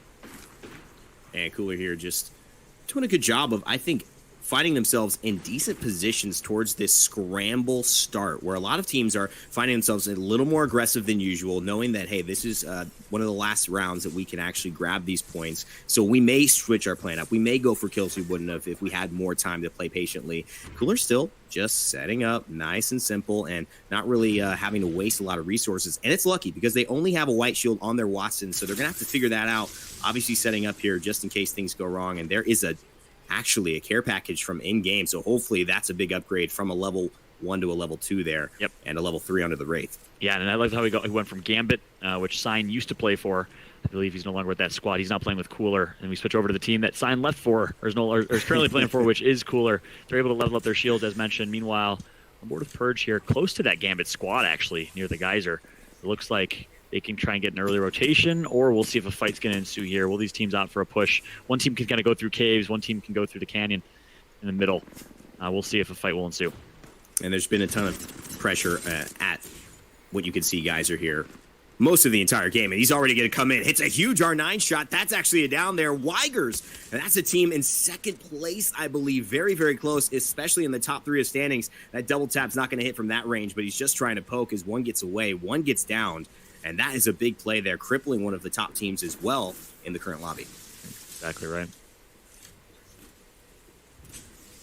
Currently on board with that Purge squad. On board of switching over to Rec now, I believe, as we saw some pings coming through Rec. Nesh, Wacko, and Co. in a nearby position.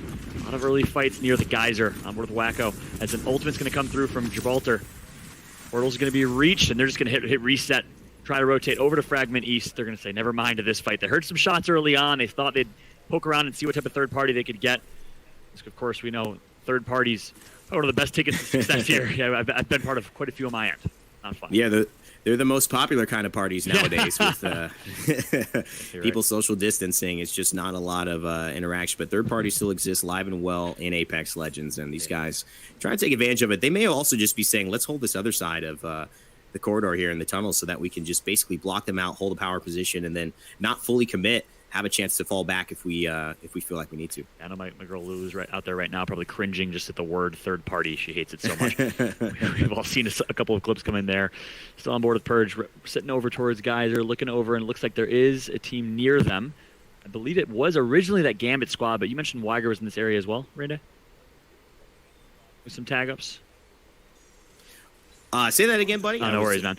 I was saying, we see Purge over towards Geyser. I think you mentioned Weiger was putting shots on them near Geyser earlier? Yes, yes. And they were having a good engagement. I believe Weiger lost one there, and so that could be a totally different process for playing from what we haven't seen with Weiger here, because they have been in a decent spot. Remember, they had that high ground early on in game 2 that was just, hey, we're just sitting up here and we won the game. Ring. So now they might have to battle through a little bit of delay as far as getting into their prime position, as well as just a little bit of numbers. So they may not be able to engage and poke as freely, knowing that if people see there's only 2 members there, they're going to push.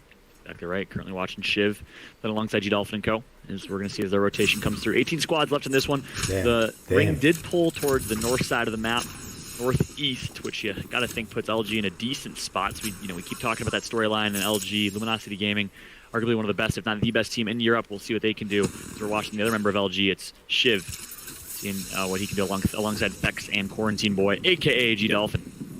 Yep, and that's an important thing here. G-Dolphin, these guys haven't really made it to that middle game, that not quite crucial time where you get to set up and you actually get to kind of plan your fights out versus already having your loot and not. And so now it looks like they will be setting themselves up a chance to win, as there is still a lot of pushing here into this little room. But feels like Sordell and Nasky, they've got it sieged up. They say, we're not going to contest, but if you want to come in here, you're going to have to get through a lot of fences. So be our guest, buddy. Yep, I know on board with Nasky are now the young man from Denmark.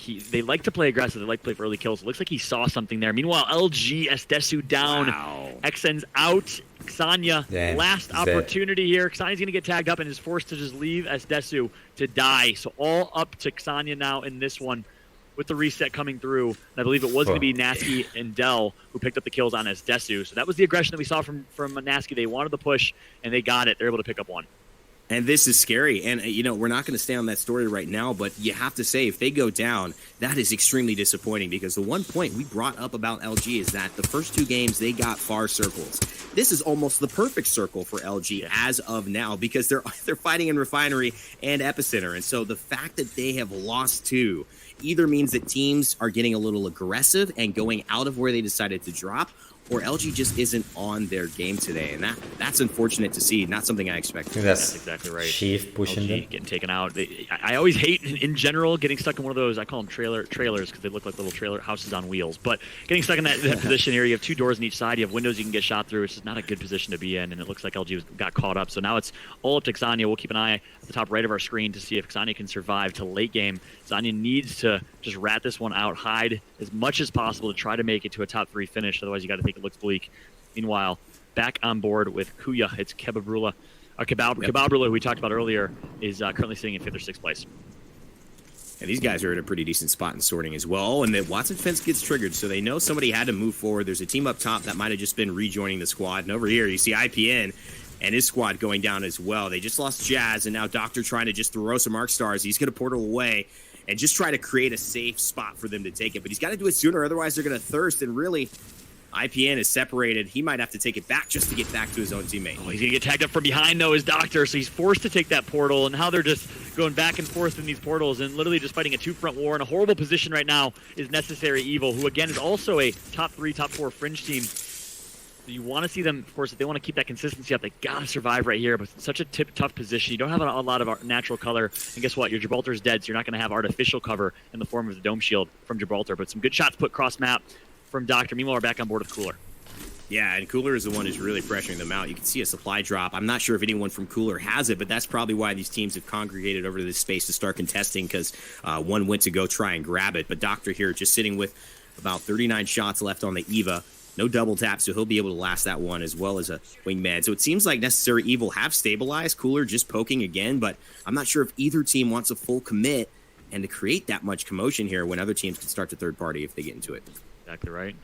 He's going to keep getting tagged up, so really just in no man's land right now, trying to find a good position to be posting up. Here come the rotations as this circle is going to be closing here momentarily. Couple teams pretty well primed, well positioned. You see Nasky and Co at the top right of the next circle, still set up inside the same house with, of course, Watson defenses throughout, but some good shots can be put in from Fex here. Looks like they want this fight. No, and you're absolutely right. And there's some work being done by G Dolphin or Quarantine Boy with the Prowler. We saw that just being what IPN used to go ham in game number 2. And then, of course, Thex with the R99. This is pretty bursty composition that they're running as well. And notably, Shiv running the Bangalore, which we haven't seen on any other comp today. That's exactly right. Going to finally loot up and reset here in a decent position. Our Thex and Co. So on board with Shiv in the same exact trailer I said is not the best position to be in my eyes, just because there's so much vulnerability, especially if those doors break. But that's all of it. Sometimes you get what you get in these late game circles and rotations. 43 seconds left as the storm's going to be closing here, and the rotations will be coming through. On board with Alliance now, as we said, Lowly holding it down for all of the Caustic mains in the world right now, with 2 wins right now for Alliance, and they're on their way. Xania gets 1, so we know Zanya's still alive. Some good shots put in from Hockeys.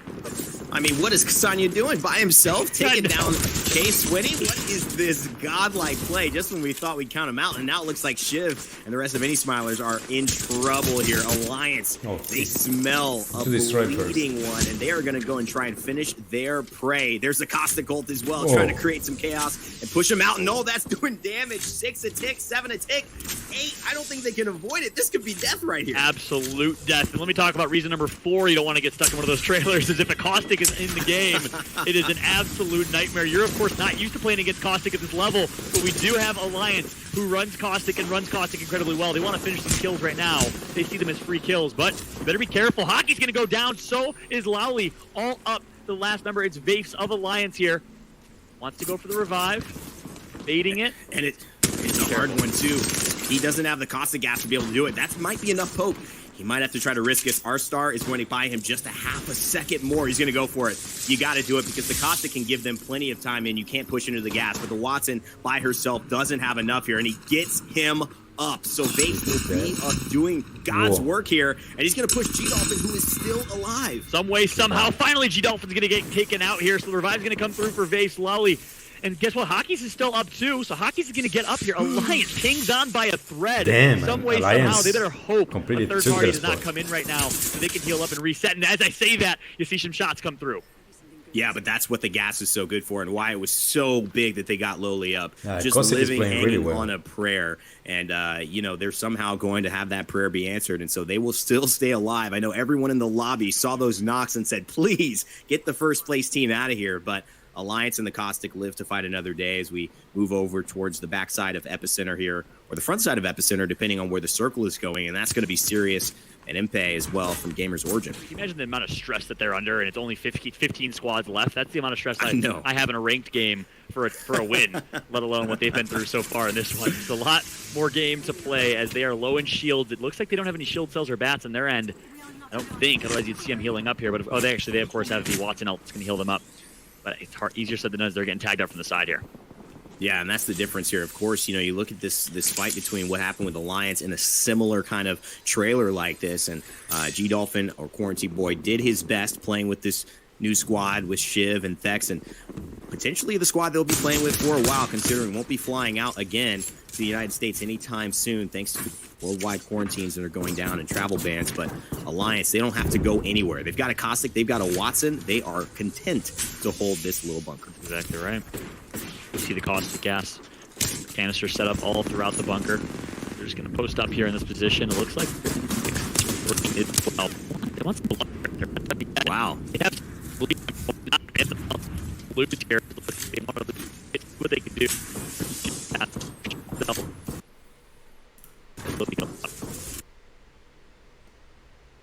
In the middle of a fight with the hesitation that's going on, one wrong shot explodes that gas barrel, and they're finding it such a valuable use of cover, but combining that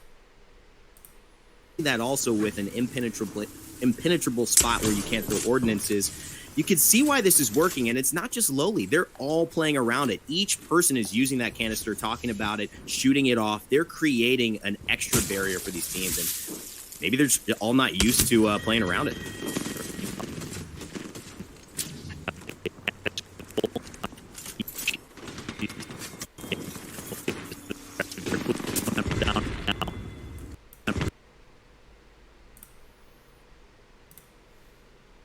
I think we're going to see if Bravo might be able to join me here as Fallout takes a break. And Brav, right when I call, I put the bat signal or the Brav signal, and you show up right when I need you. You know what? to. It's because you pronounced my name correctly, Ray. Oh my God! It's because you pronounced my name correctly. I appreciate that. I guess But that's true. I'm always here. I've actually been sitting back and sipping a coffee, enjoying you guys cast this game. But happy to join in. I think Fallout's mic was cutting in and out just a bit, but happy to join you guys for this culmination of this game 4 as we see Weiger's still doing damage. PKR9 here for Paradise. Yeah, that's a strong combo early, and that's why you see it so consistent. You can get it up close. You could poke from range if you have a level of skill as these players do, controlling that recoil. It's not easy for normal players like you and me, but at the end of the day, when we're talking about pros, they do things we can't with that aim, with that mouse. Alliance still in a great spot here, just working so well against one another, and Alliance Hawkes just basically doing the scout work, Rob. Getting out there, finding kills, knowing that he's got that into the void if he needs to get back to his team. Absolutely, and I think that it's something we see a little bit more in NA is a little bit more scout-heavy Wraith play, but we're still seeing. And to be honest, the end circles that we've had today so far have not really lent themselves to scout-heavy Wraiths. Essentially, it's been kind of get in, set up, and you know where things are headed and where the neighboring teams are. Have not required a ton of scouting, as we do see TP going in there for Alliance. A cooler, look at Ro just getting absolutely melted there from distance, has to retreat and heal up. It's going to be up to him and Sign to keep the cooler squad alive. Yeah, they've lost Jules and no Watson ult right now. They don't want to put it here. Obviously, they know they'd have to rotate just a little bit, it seems like. And so they are going to save that ult until things get a little more dire. But they're getting pressed now, and they're going to have to follow alongside Sign. Good rotation. He gets down, but it looks like he is still in a bad spot. one is on top of him. Another Watson comes over and says, that's my spot to hide, buddy. And it's Sonya who takes him down. Yeah, Gamers Origin flies in as well, and now it looks like now jumping back on board with Alliance. Here's Lowly. Dave's Hawk is still looking good. 8 squads left there. A few wing shots do come out, laying down some damage. But once again, they've got some great angles towards this, and they're able to also have great spot for that gen. They can also slow heal there. Yeah, and I think they just, saw an Evo shield, so they may be questionable about pushing that. The extra 25 health. Newest item added in Apex Season 4. Still question marks around what its role is competitively. Obviously, gold shields for the majority, but look at Caustic just popping, boy. popping some canisters up the hill. And now eventually Lowly is going to go down. Vape's trying to stay alive. The Watson, the only one still able to make a play. Maybe a res, but it's going to be Zeke. Now take a look at this squad. Yeah. It's going to be Kababra just trying to make something happen. And Windstrike, absolutely dominant. They finally take down Kasanya. Can you believe it? He made it looks like to 6th. What an incredible play there from the LG man, the myth, the legend, formerly 789. But yeah, you're right. Leodeds and that squad, Kababra is doing so well up top. This is a very difficult position, especially for Alliance to contest. Yep, now Vaves tries to stay alive. Vaves eventually will go down. That will be the end of the Alliance run here. But now taking a look, we're also seeing Crow Crowd is the one that actually gets the kills on the board for that. So now Kababra with this high ground, 4 squads left, going to also peek at some obs POVs to see exactly where everyone else is hiding on this much lower ground. Of course, Kababra still with the advantage at this time. And you can see they're trying to get the res off, and that's just going to be see you later. Zeke comes in and says, feel my R99. He has no problem showing him how much burst damage that SMG can do. As the circle starts moving, though, Brav, this is getting it. This is it. Now Q comes being forced from Zeke. He has to try to get back up to this high ground. That's going to be Weiger. Several players still going down. Now 4 squads left. Actually, going to go down. And on the receiving end, that's Kababra that goes down. So now back over to the Windstrike side. Look at that red and gold shields for them. And Crow Crowd as well going against Windstrike. They got the Evo shield popped off the 225. And he gets a big PK shot there, Brav. But it looks like Crow Crowd cannot contain. It's still Ruggs, though. Can he do it? Yep, Rugby's still alive here as we take a look. He's going to try to desperately get a heal off. Goes for the crack there on the Wraith, and now, let's see, only going to be a gold shield. 3 squads still, though, so this will not be the end. Rugby trying to get rid of it, but he doesn't need anybody else to start this fight with him. There's still 1 player left. He knows that it's now going to be 2 squads. He has a potential armor swap, and no, it's a gold just 2 gold shields, that's it. They get it.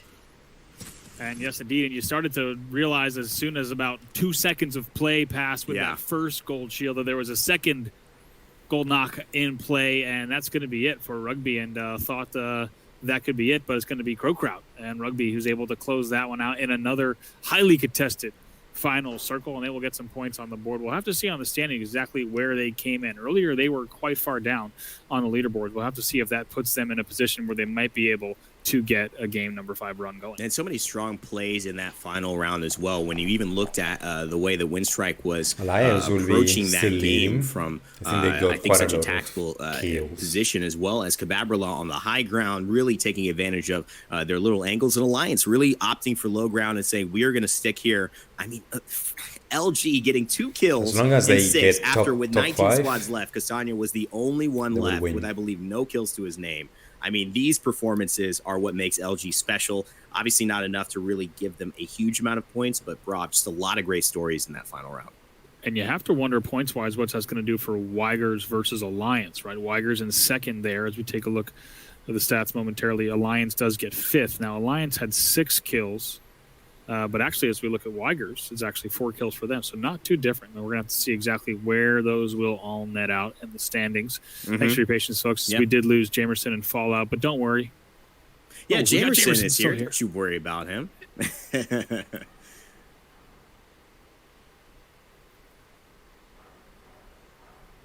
Point lead. Yeah. And so I think it's safe to say that Alliance are probably still safely in first place right now with 6 kill points, along with 4 placement points at this point. So that gives them 10. So I think that buffer that they gave themselves through games number 1 and 3 keep them safe here in the top.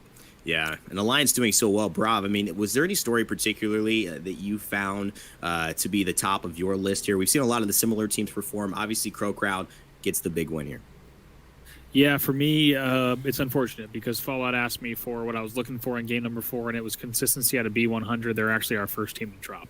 And that's going to make a little bit of an interesting case for them because they were coming into that game number 4 in 4th place. Once again, I'm going to check my numbers, but they did, yes, indeed, come in 10th in their semifinal, last position. So to be in 4th heading into game 4 is a big opportunity. What would be tragic to see for the B100 side if they had another similar game 5 that put them towards 9th or 10th or even in the bottom 10. To see their story end that way and they become a footnote would be tragic for them. So I think a lot of these teams that are using this tournament to make a statement and also grab some extra cash, a lot of opportunity. And if you have a strong performance for those first few, the last thing you want to do is let those last 3 games of the set kind of give you a very different fate, right? That B100 has there's 2 different paths for them on game 5. They can come out as, wow, that's a team that really stepped up in online too. Right. Or they could be a team that we don't talk about. And we'll see if it ends in tragedy or redemption. We'll be right back with more in our last game here of Europe.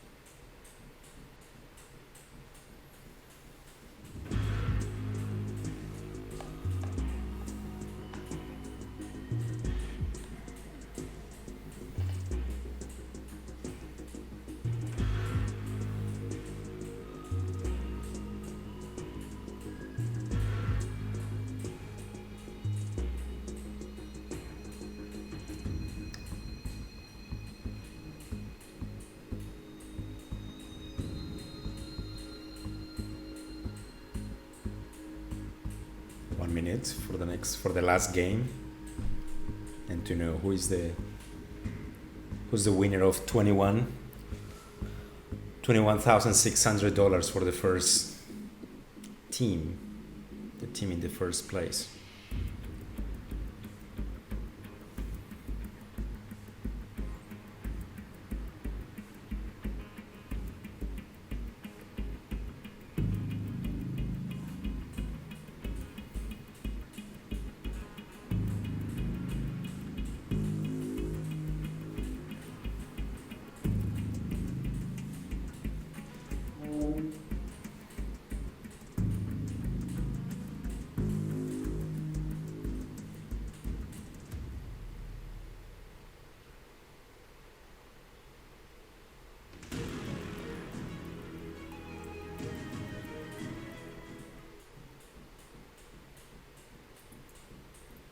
All right, welcome back, ladies and gentlemen. We are here to get into some more Play Apex ALGS number 2. I'm Rainday, joined by Fallout, who's having a few difficulties, but we've also got Jet Set Jamerson and Bravo, or Bravo, whichever one you want to call him. Maybe he said He said Bravo. Dang, I couldn't even think to the make little that Bravo up that toaster. way. Yeah. So a lot of things have happened to me in this industry, But I don't know if anyone's ever gotten the name wrong. Is that this is the hardest thing that's ever happened to you in esports, man? Wow. Well, I think it's tough times. I think we are in a brutal phase. These teams have been battling as well. We've found 4 games, and they've been going to a lot of similar teams as well as Alliance. We just saw Tigers. We've been seeing some incredible play by Crow Crowd, and this last moment here is what we're looking at. But gentlemen, I want to give you both an opportunity to discuss your game 4 thoughts and just the results of what we saw here in this last game. I think you guys really hit the nail on the head, right? When we were talking about LG and their kind of path to redemption in the second half of the finals, where they were blessed with a circle that does favor them, but they took an early fight and things didn't work out their way. But somehow Zanya was still able to rat it out and get a few kill points for them. Brav?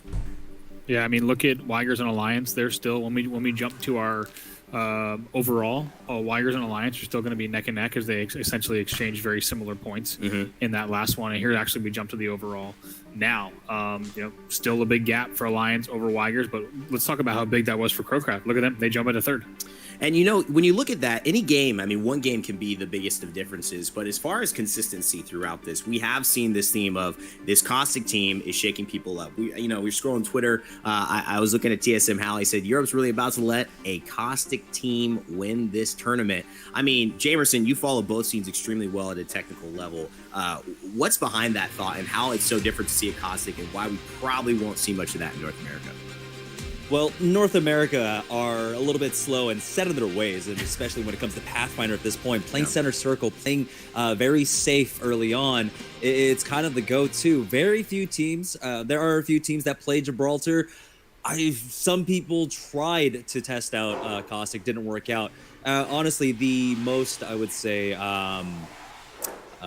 exploratory of teams would have been Rebels, who did try to play Crypto for a while, but honestly, everyone just kind of defaults back over to Pathfinder because it's just such a comfort pick, and especially having that early information is huge for a lot of these teams that do value center zone and early rotations right now. Yeah. I think one thing that is working out for Alliance here, which is kind of like the opposite route that TSM takes, is that Alliance is okay with playing Edge of Ring. Right.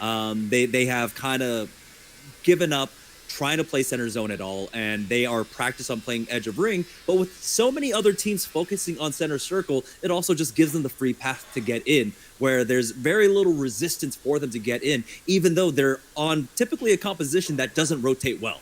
And Bravo, I want to get your thoughts in just a second because we are about to go into Game 5. But first, I want to shout out, of course, our social channels for you guys to stay following as well. All of our Twitters down below, our boxes, but of course, at Play Apex on Twitter. If you guys want to stay tuned to all the game's updates and announcements for things that are coming back, especially things like Ranked and Kings Canyon coming back tomorrow. So stay tuned for that. And of course, the broadcast you're watching on twitch.tv/playapex. But there's also a broadcast happening on the YouTube of Apex Legends right now. So make sure you're subscribed to that and tapped in so you know you do not miss a thing as far as Apex Legends, casual or competitive, whatever is your fancy. But Rob, just going into Game 5, man, what's the takeaway? I mean, you're watching all of these games. We're casting half of them. What's the takeaway from what we've seen in Europe?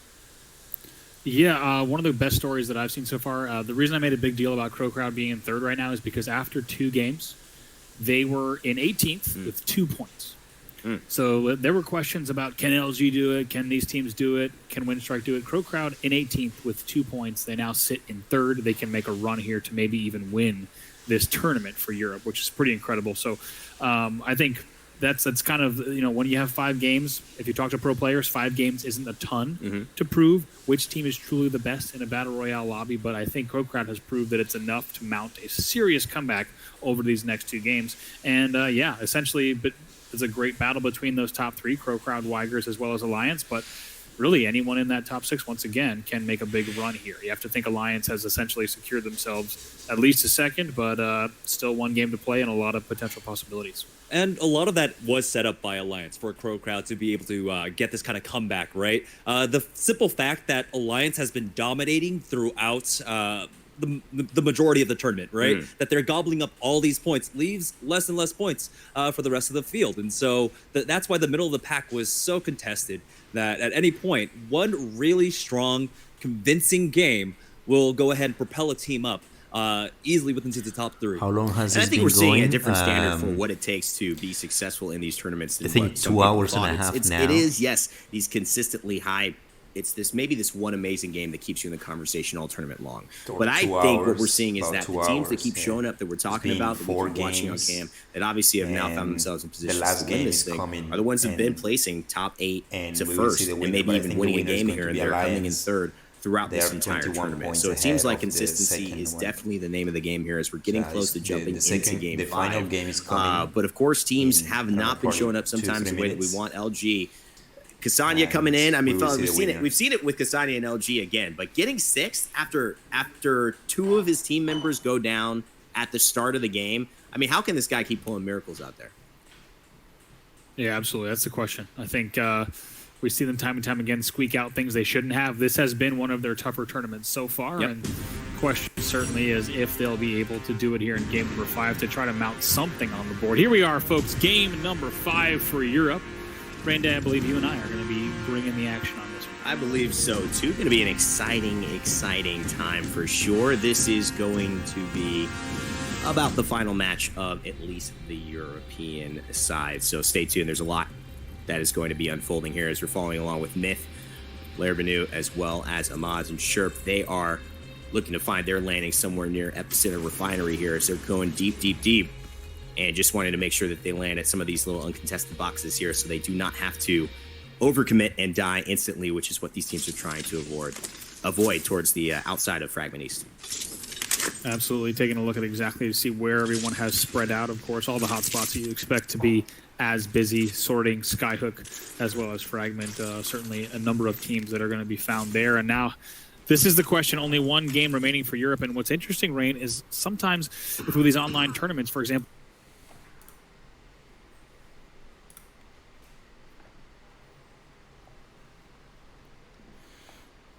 playing for a few ALGS points here and there. Instead, these final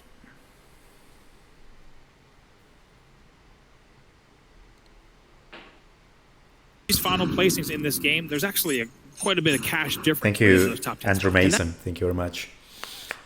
That's a huge. I mean, when you talk about trying to upload a playing cosmetic for video placement every points day to potentially get cash. So, yeah. I mean, that's Thank you. motivating. But when you're saying Thanks no, for you're your getting cash message. today, depending on how you do, that's I decided a whole to different level have a look of at this, like, success just see how mindset that these guys have. players It's game time. play This and is how do or they die. There's rotate. no Paris Invitational as of now. That's been And, postponed. yeah, these And so all they're giving it European their best teams. for sure. Nasky as well as and Squad. it seems that this pushing in team here. Alliance is Look dominating. at this early push there from Strafe. Tries to make something happen. Dell and Nasky are both also on no armor. And I think that's actually going to be them exiting early, if I'm not mistaken. We didn't see exactly what ended there. But no, Nasky actually picks up some kills on Cooler. So very curious to see how that battle ended, as we do see Nasky and also Dell pulling up some kills in a wild series of events. Somehow they stay alive and pick up those kills to stay alive. 19 squads left. And 19 squads, just like that. I think you could see the desperation and the fact that it's kind That of like, hey, Hemlock's game where that we are, we need to just do saw. something drastic. I think and that win. Hemlock is If getting. we don't get that, then The we're recolor obviously for that Hemlock is coming there's no this point week- in staying this alive and weekend. doing nothing. Essentially, Well, I the think there's coming kind weekend. of having to play risky, and so you may see some different drops here. But Crow Crowd, the team that won last round, you saw Rugby make that incredible play towards the end and just finishing off in that 1v1 and then taking the 2 knockdown shields. And of course, over on this side of things, you're seeing Alliance yet again pretty uncontested, Brav. Over on that southern So side. this is the team.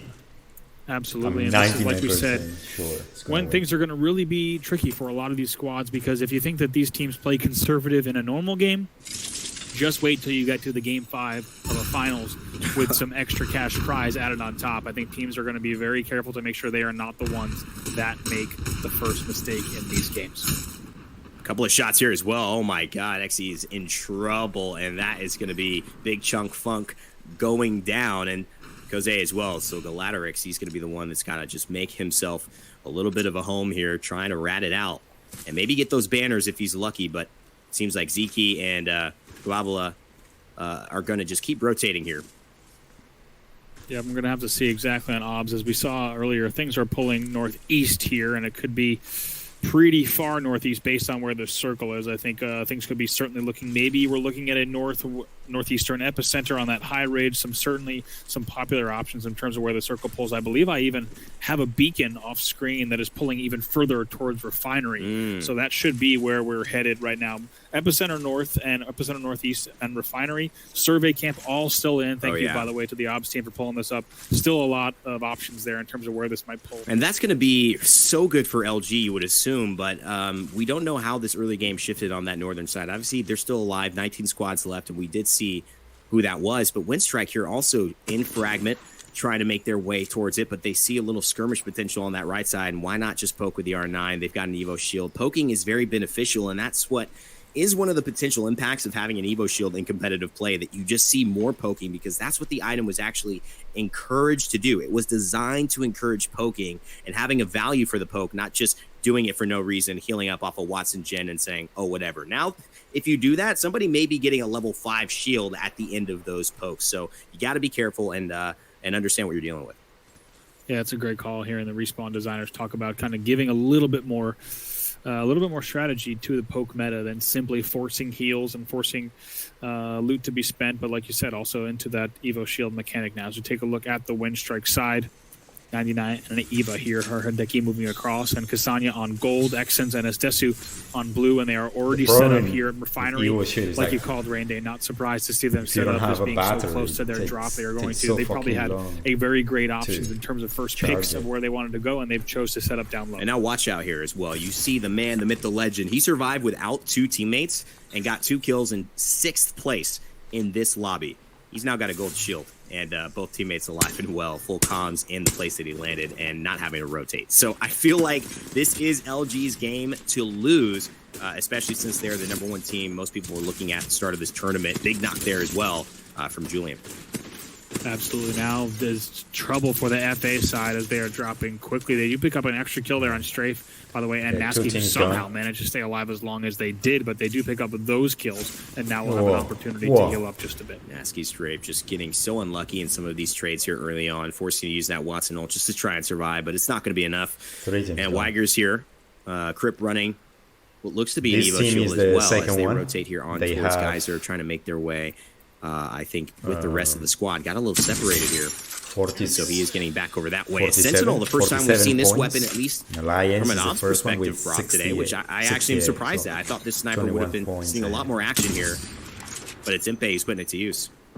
Yeah, we got to see a tiny bit earlier, but not really any meaningful Sentinel gameplay. Yeah. It's a great point. We'll have to see if we see more in North America. One of those things that we're going to be looking for, certainly. Now, Gamers Origin, a team that we had talked about coming into this tournament, a team that had such promising finishes, but also some lower finishes that brought a bit of doubt about what can this team bring in terms of overall ALGS play. Yeah, Rugby here getting under pressure. That's a Gibraltar ultimate. It's Necessary Evil trying to get some kills here. They know there's nowhere else they could be going. They've got the Watson ultimate.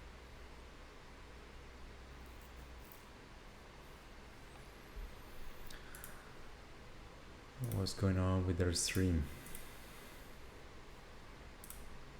On the receiving end of that, now moving through the ridge here, is going to be the former Reciprocity side. They will continue moving north. It's a bit of a long way all the way.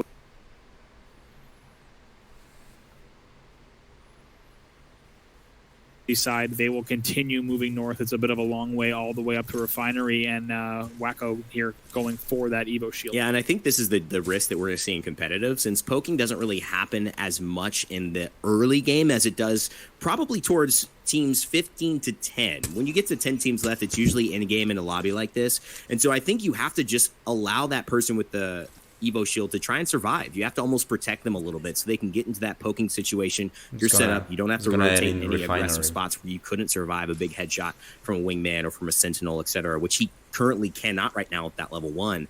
And so I do think that they are taking a bit of a risk, but soon, if they survive in this next little round of teams after this rotation, they're going to be in a good spot to get that leveled up. Yep, and if you're Alliance, you are pretty stoked in terms of where you are in terms of armor. Here they going to now go, and let's see if they might even try to Watson up this low part. I've been talking with a lot of North American squads even before GLL. This is a very popular spot. It's counterintuitive, but you can really do well to get your ults down here. You can get Watsoned up on this low ground, and it's honestly preferred by many compared to having that higher ground with that chain link. Rob, look at what we're looking at here. I think they're trying to take high ground on these buildings, or at least try into one of these trailers, just because of the fact that we're seeing them immediately notice that the building they probably were aiming for in that rotation is taken up by none other than LG, who are equally as geared. 2 purple level 3s and 1 level 4 on their main carry and entry fragger in the Wraith, Kasanya. And so they are actually in a pretty decent spot.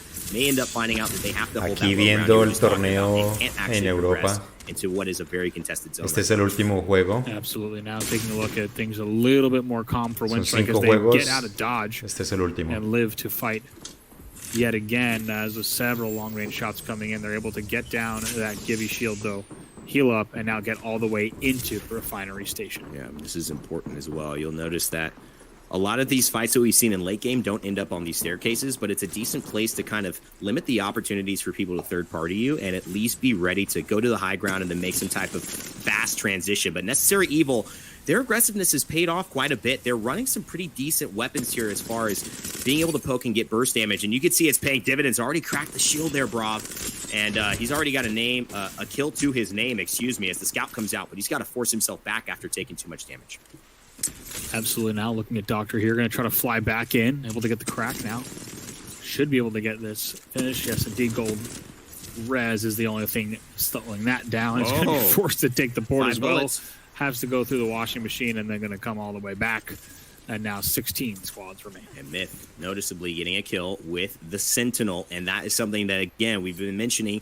The newest bolt-action sniper in Apex Legends Season 4. It's a blast to play with and clearly valuable enough in this high-level competitive game to be used by these squads. It's going to hit for about 140 for those headshots. And it's got some collab potential as well, so you may want to look for that. Still, Windstrike sitting in with Disbelief and PKMK and Hardeki just in this small staircase. I mean, better safe than sorry. Absolutely. And once again, a spot that we've seen teams set up. If you're not able to get the top of the staircase and all that cover that offers, that's going to give you quick exits out to the top if you need. You can quickly get to your height and then come back in. If you're not able to get that area, this is kind of the second best you can do in this station building. And Brav, there's two ways of playing this game, and I find it that, I mean, maybe two is limiting it. There's so many more ways, but one way is we have our Wraith, we're setting up in this location, we're holding it until we need to move. She portals us, and we're there.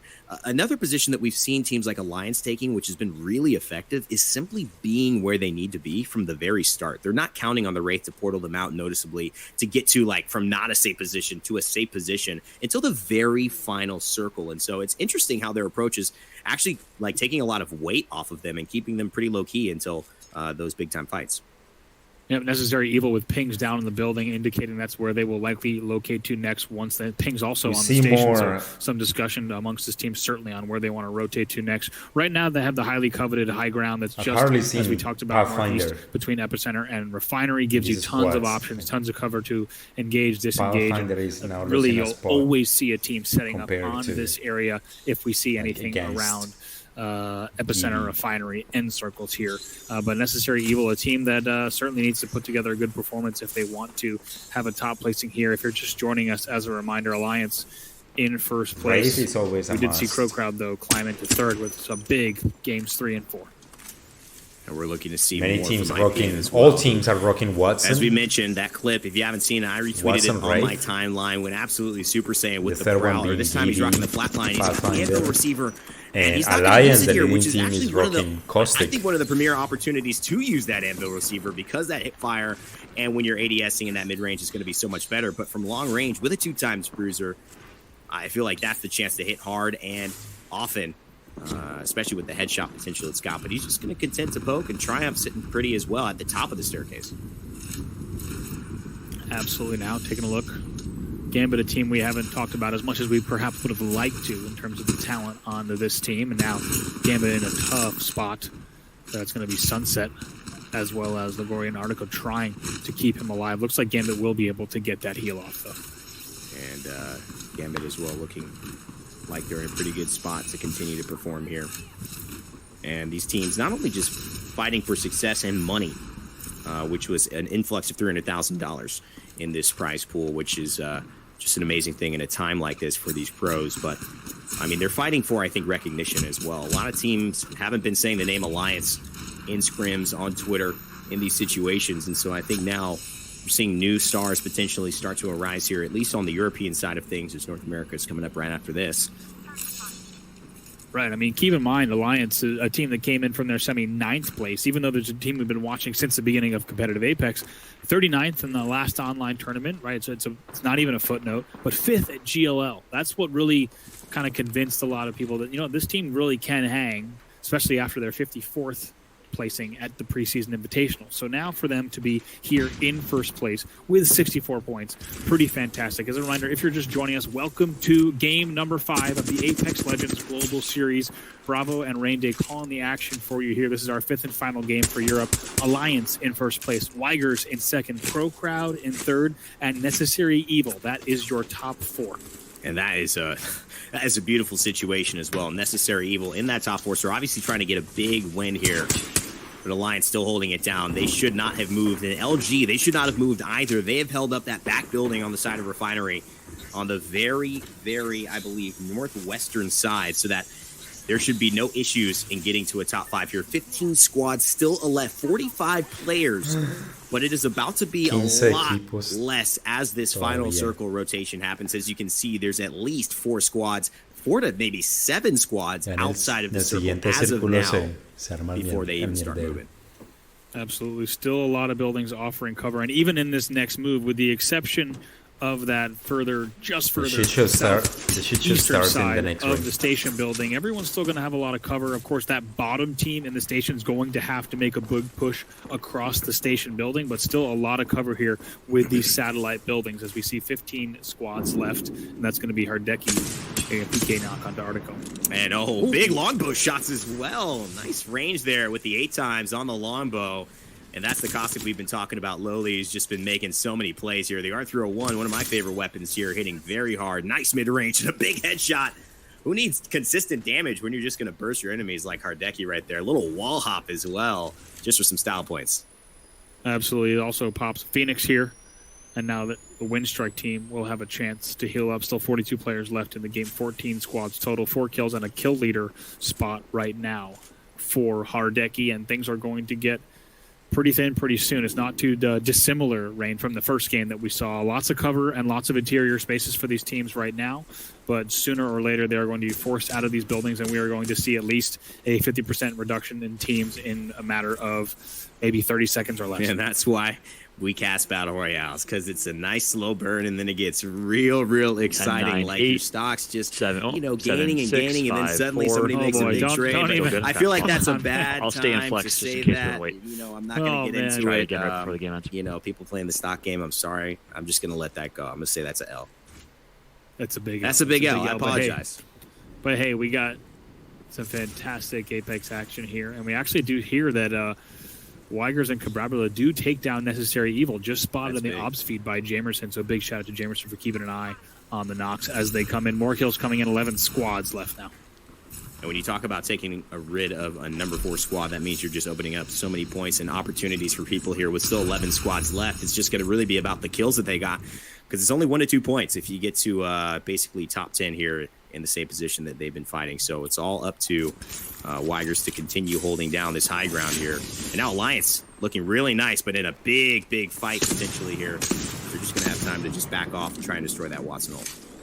Yep, they are able to take down the ult and now also heal up. For a moment, it looks dire for them. However, they're, like you said, lots of cover here. They're able to full heal, and they will be able to fight. And they're looking pretty here. Gamers Origin, by the way, in the feed looks like going down as Desu also, actually all 3 players there on LG in trouble. And that's the issue, bro. In the kill feed.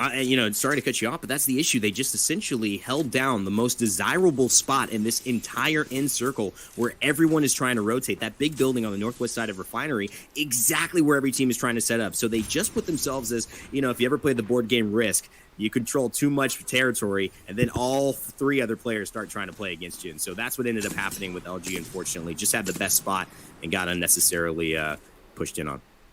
Keep in mind, let's take a look at where LG was coming into this game. They were all the way down right around about 9th place there. They had a 3rd place finish today was their top, but that's another earlier than usual exit for LG. Today certainly not their day, and the story that will be told out of online number 2 will not be an LG story. Yeah, and that's I think that's really testament to maybe LG having an off day, but it's also testament to some of these people claiming this moment. And you got to give credit where credit is due, as we've done all day long. And Alliance has been playing phenomenally well. Not just the Caustic pick, but the way they're using it, the teamwork, the aggressive canisters, and of course the synergy as well. They have to fight that team. Showcasing here as well. The Otherwise, G7 they're gonna push them. Poke, and they're willing to use it. Absolutely. Now Hackus, not the first time we've seen him with the Havoc in game here, just trying to hold down as best they can this trailer. They know that there's teams nearby and also teams that do have height on them, so they need to play this very carefully.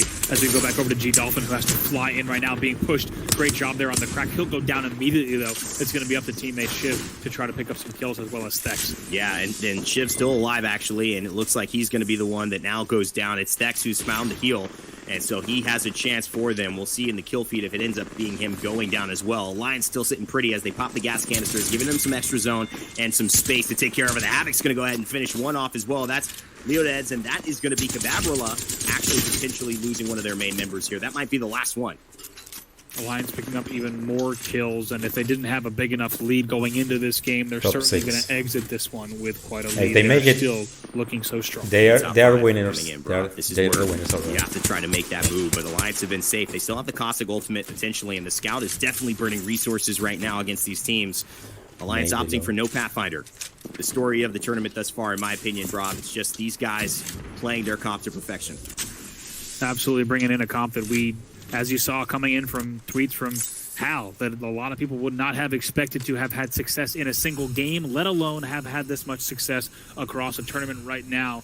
They are poised to take this unless the team is able to rack up some miraculous set of points now back on board to EXE to see if they can maybe try to sneak something out here. Triumph still in the match as well. Doing some quick math on the side as well, Rain, to see if there's anyone from the other sides who can even make a run against the line. I mean, Triumph looking fantastic. 2 purples and a gold, and they're going to try to push EXE, who they don't know how bruised exactly they are. Both playing off a Watson ult, and luckily it seems like they at least got to keep that up, even though they lost their Watson in one of the trades. Triumph now sitting in that building. This must be the team, especially with the same gear, that took down LG earlier on. So the circle is about to move. Seems the portal is set up. This is going to be mayhem, Rob. It is about to go down. It is about to go down as we count down 3, 2, 1. It's time to move. Lowly is going to be flying in. Gas does go down. The cheat show. Right off. We'll have to see what they can make happen here. Lowly's actually the first one to go down, surprisingly. Keep an eye on that feed. The base goes down as well.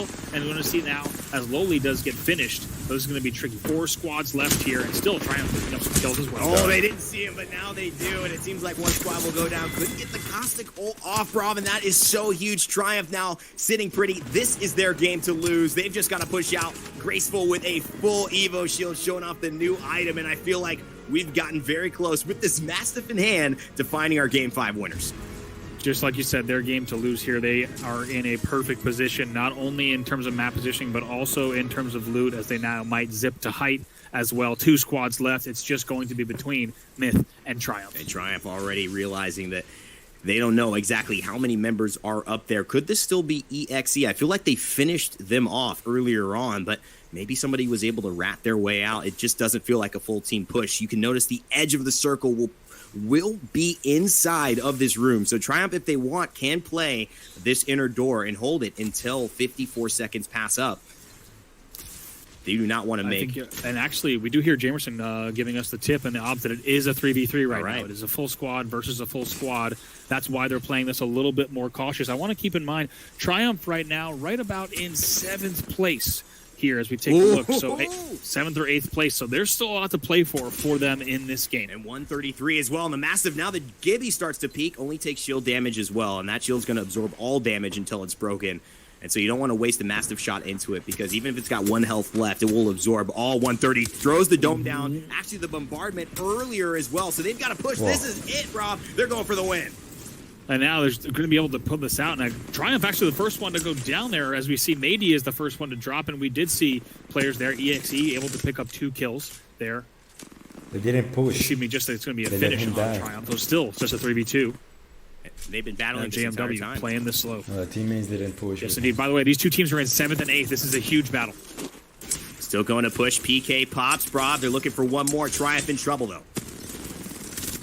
Should be able to do it. I think JMW is going to be able to get this one. And I think just with that gold res, yes, indeed, it's going to be Triumph. A little bit of victory crouching as well. They will close it out, and they will be our winners of game number 5. As we said, that's a big battle between them and Myth, as they were only 1 placing point apart in the overall standings going into game number 5. You have to think, with what we saw play out in the final moments, that this should be Alliance's tournament. But Fallout, I'll wait until we get the final word from referees for you to make that call. Yeah, we don't want to confirm anything yet, because it should be an interesting finish here. Of course, Triumph, you mentioned it, Bravo was in 7th place, a huge game number 5 right there, as they come out with at least 12 points for first place finish. And we'll take a look at their total kill tally as well to see how many elimination points that they're able to pick up. But you got to say, a huge finish for Triumph. EXE right behind them in 2nd, and can confirm, oh my goodness, 14 eliminations picked up for Triumph. Wow. That is a 26-point game, a huge swing of momentum for Triumph Gaming.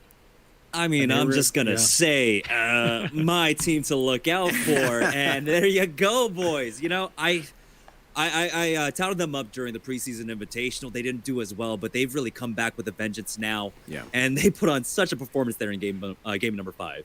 Yeah, and they were in 8th. Keep in mind, they were in 8th place. 8th place, yeah. Let's say the same thing, only bro. 1 above Myth. So that's a huge game for them, and that's going to propel them pretty far.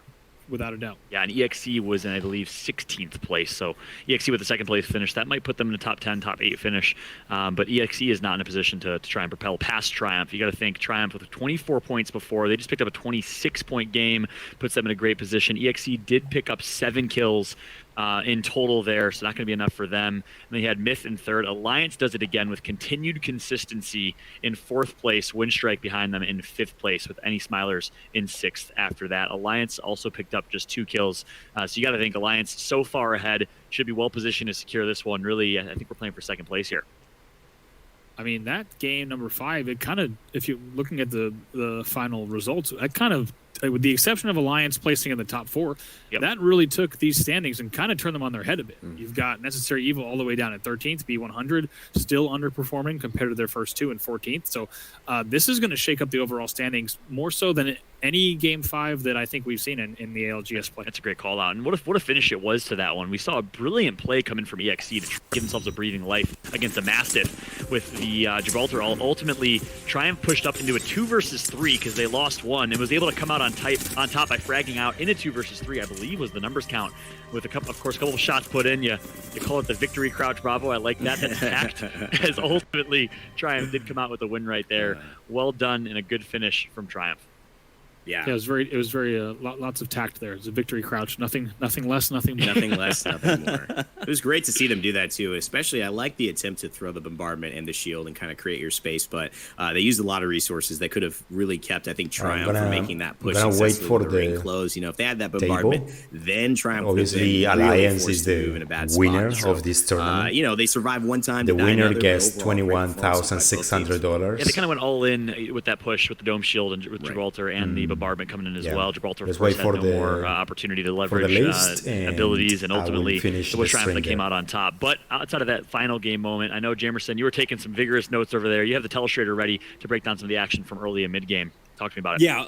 And throughout game number 5, I was actually able to intently watch what Alliance was doing. And as we take a look at the map, we got to see that they weren't in the greatest of positions. And Rainday, you said it perfectly, right? You have to play towards your circumstances. And if we take a look at the flight path, right, it goes down southern, and Thermal was the last drop on that flight path, which is where Alliance has been dropping here in the finals. And if you take a look at the ring, it's the similar situation to game number 4, where they had to run all the way across the map. But this is where the meta of the meta game kind of really does come into play here, with so many teams focusing on getting into the center circle and trying to get over to Refinery. Once they revealed the first circle, it made a mad scramble from every other team, basically, where you had teams coming from Harvester making their way on in. You had teams coming from Lava City, all really just opening up the path. As you can see, every team just tried to make their way in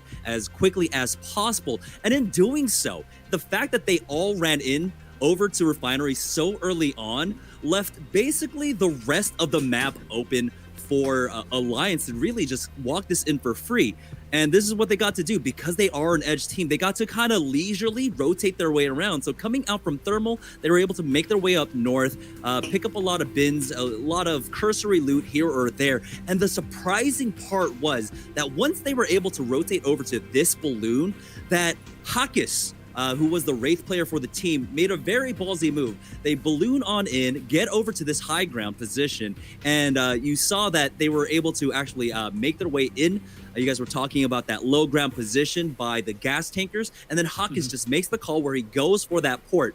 Now, they do run into LG once they get over to this position, but Hawkins, on a moment's notice, is able to make that kind of transition call that this is not a good building, and instead, they push for the Dorito building, which is all the way to the north there. And I was so surprised that they had this kind of experience and they were able to make these calls on the fly really quickly. But again, it was playing towards their circumstances, finding out what their ideal and least kind of resistance path to get into center circle was, reading the map, reading the players, and just reading the lobby. It was absolutely perfectly done by the entire team.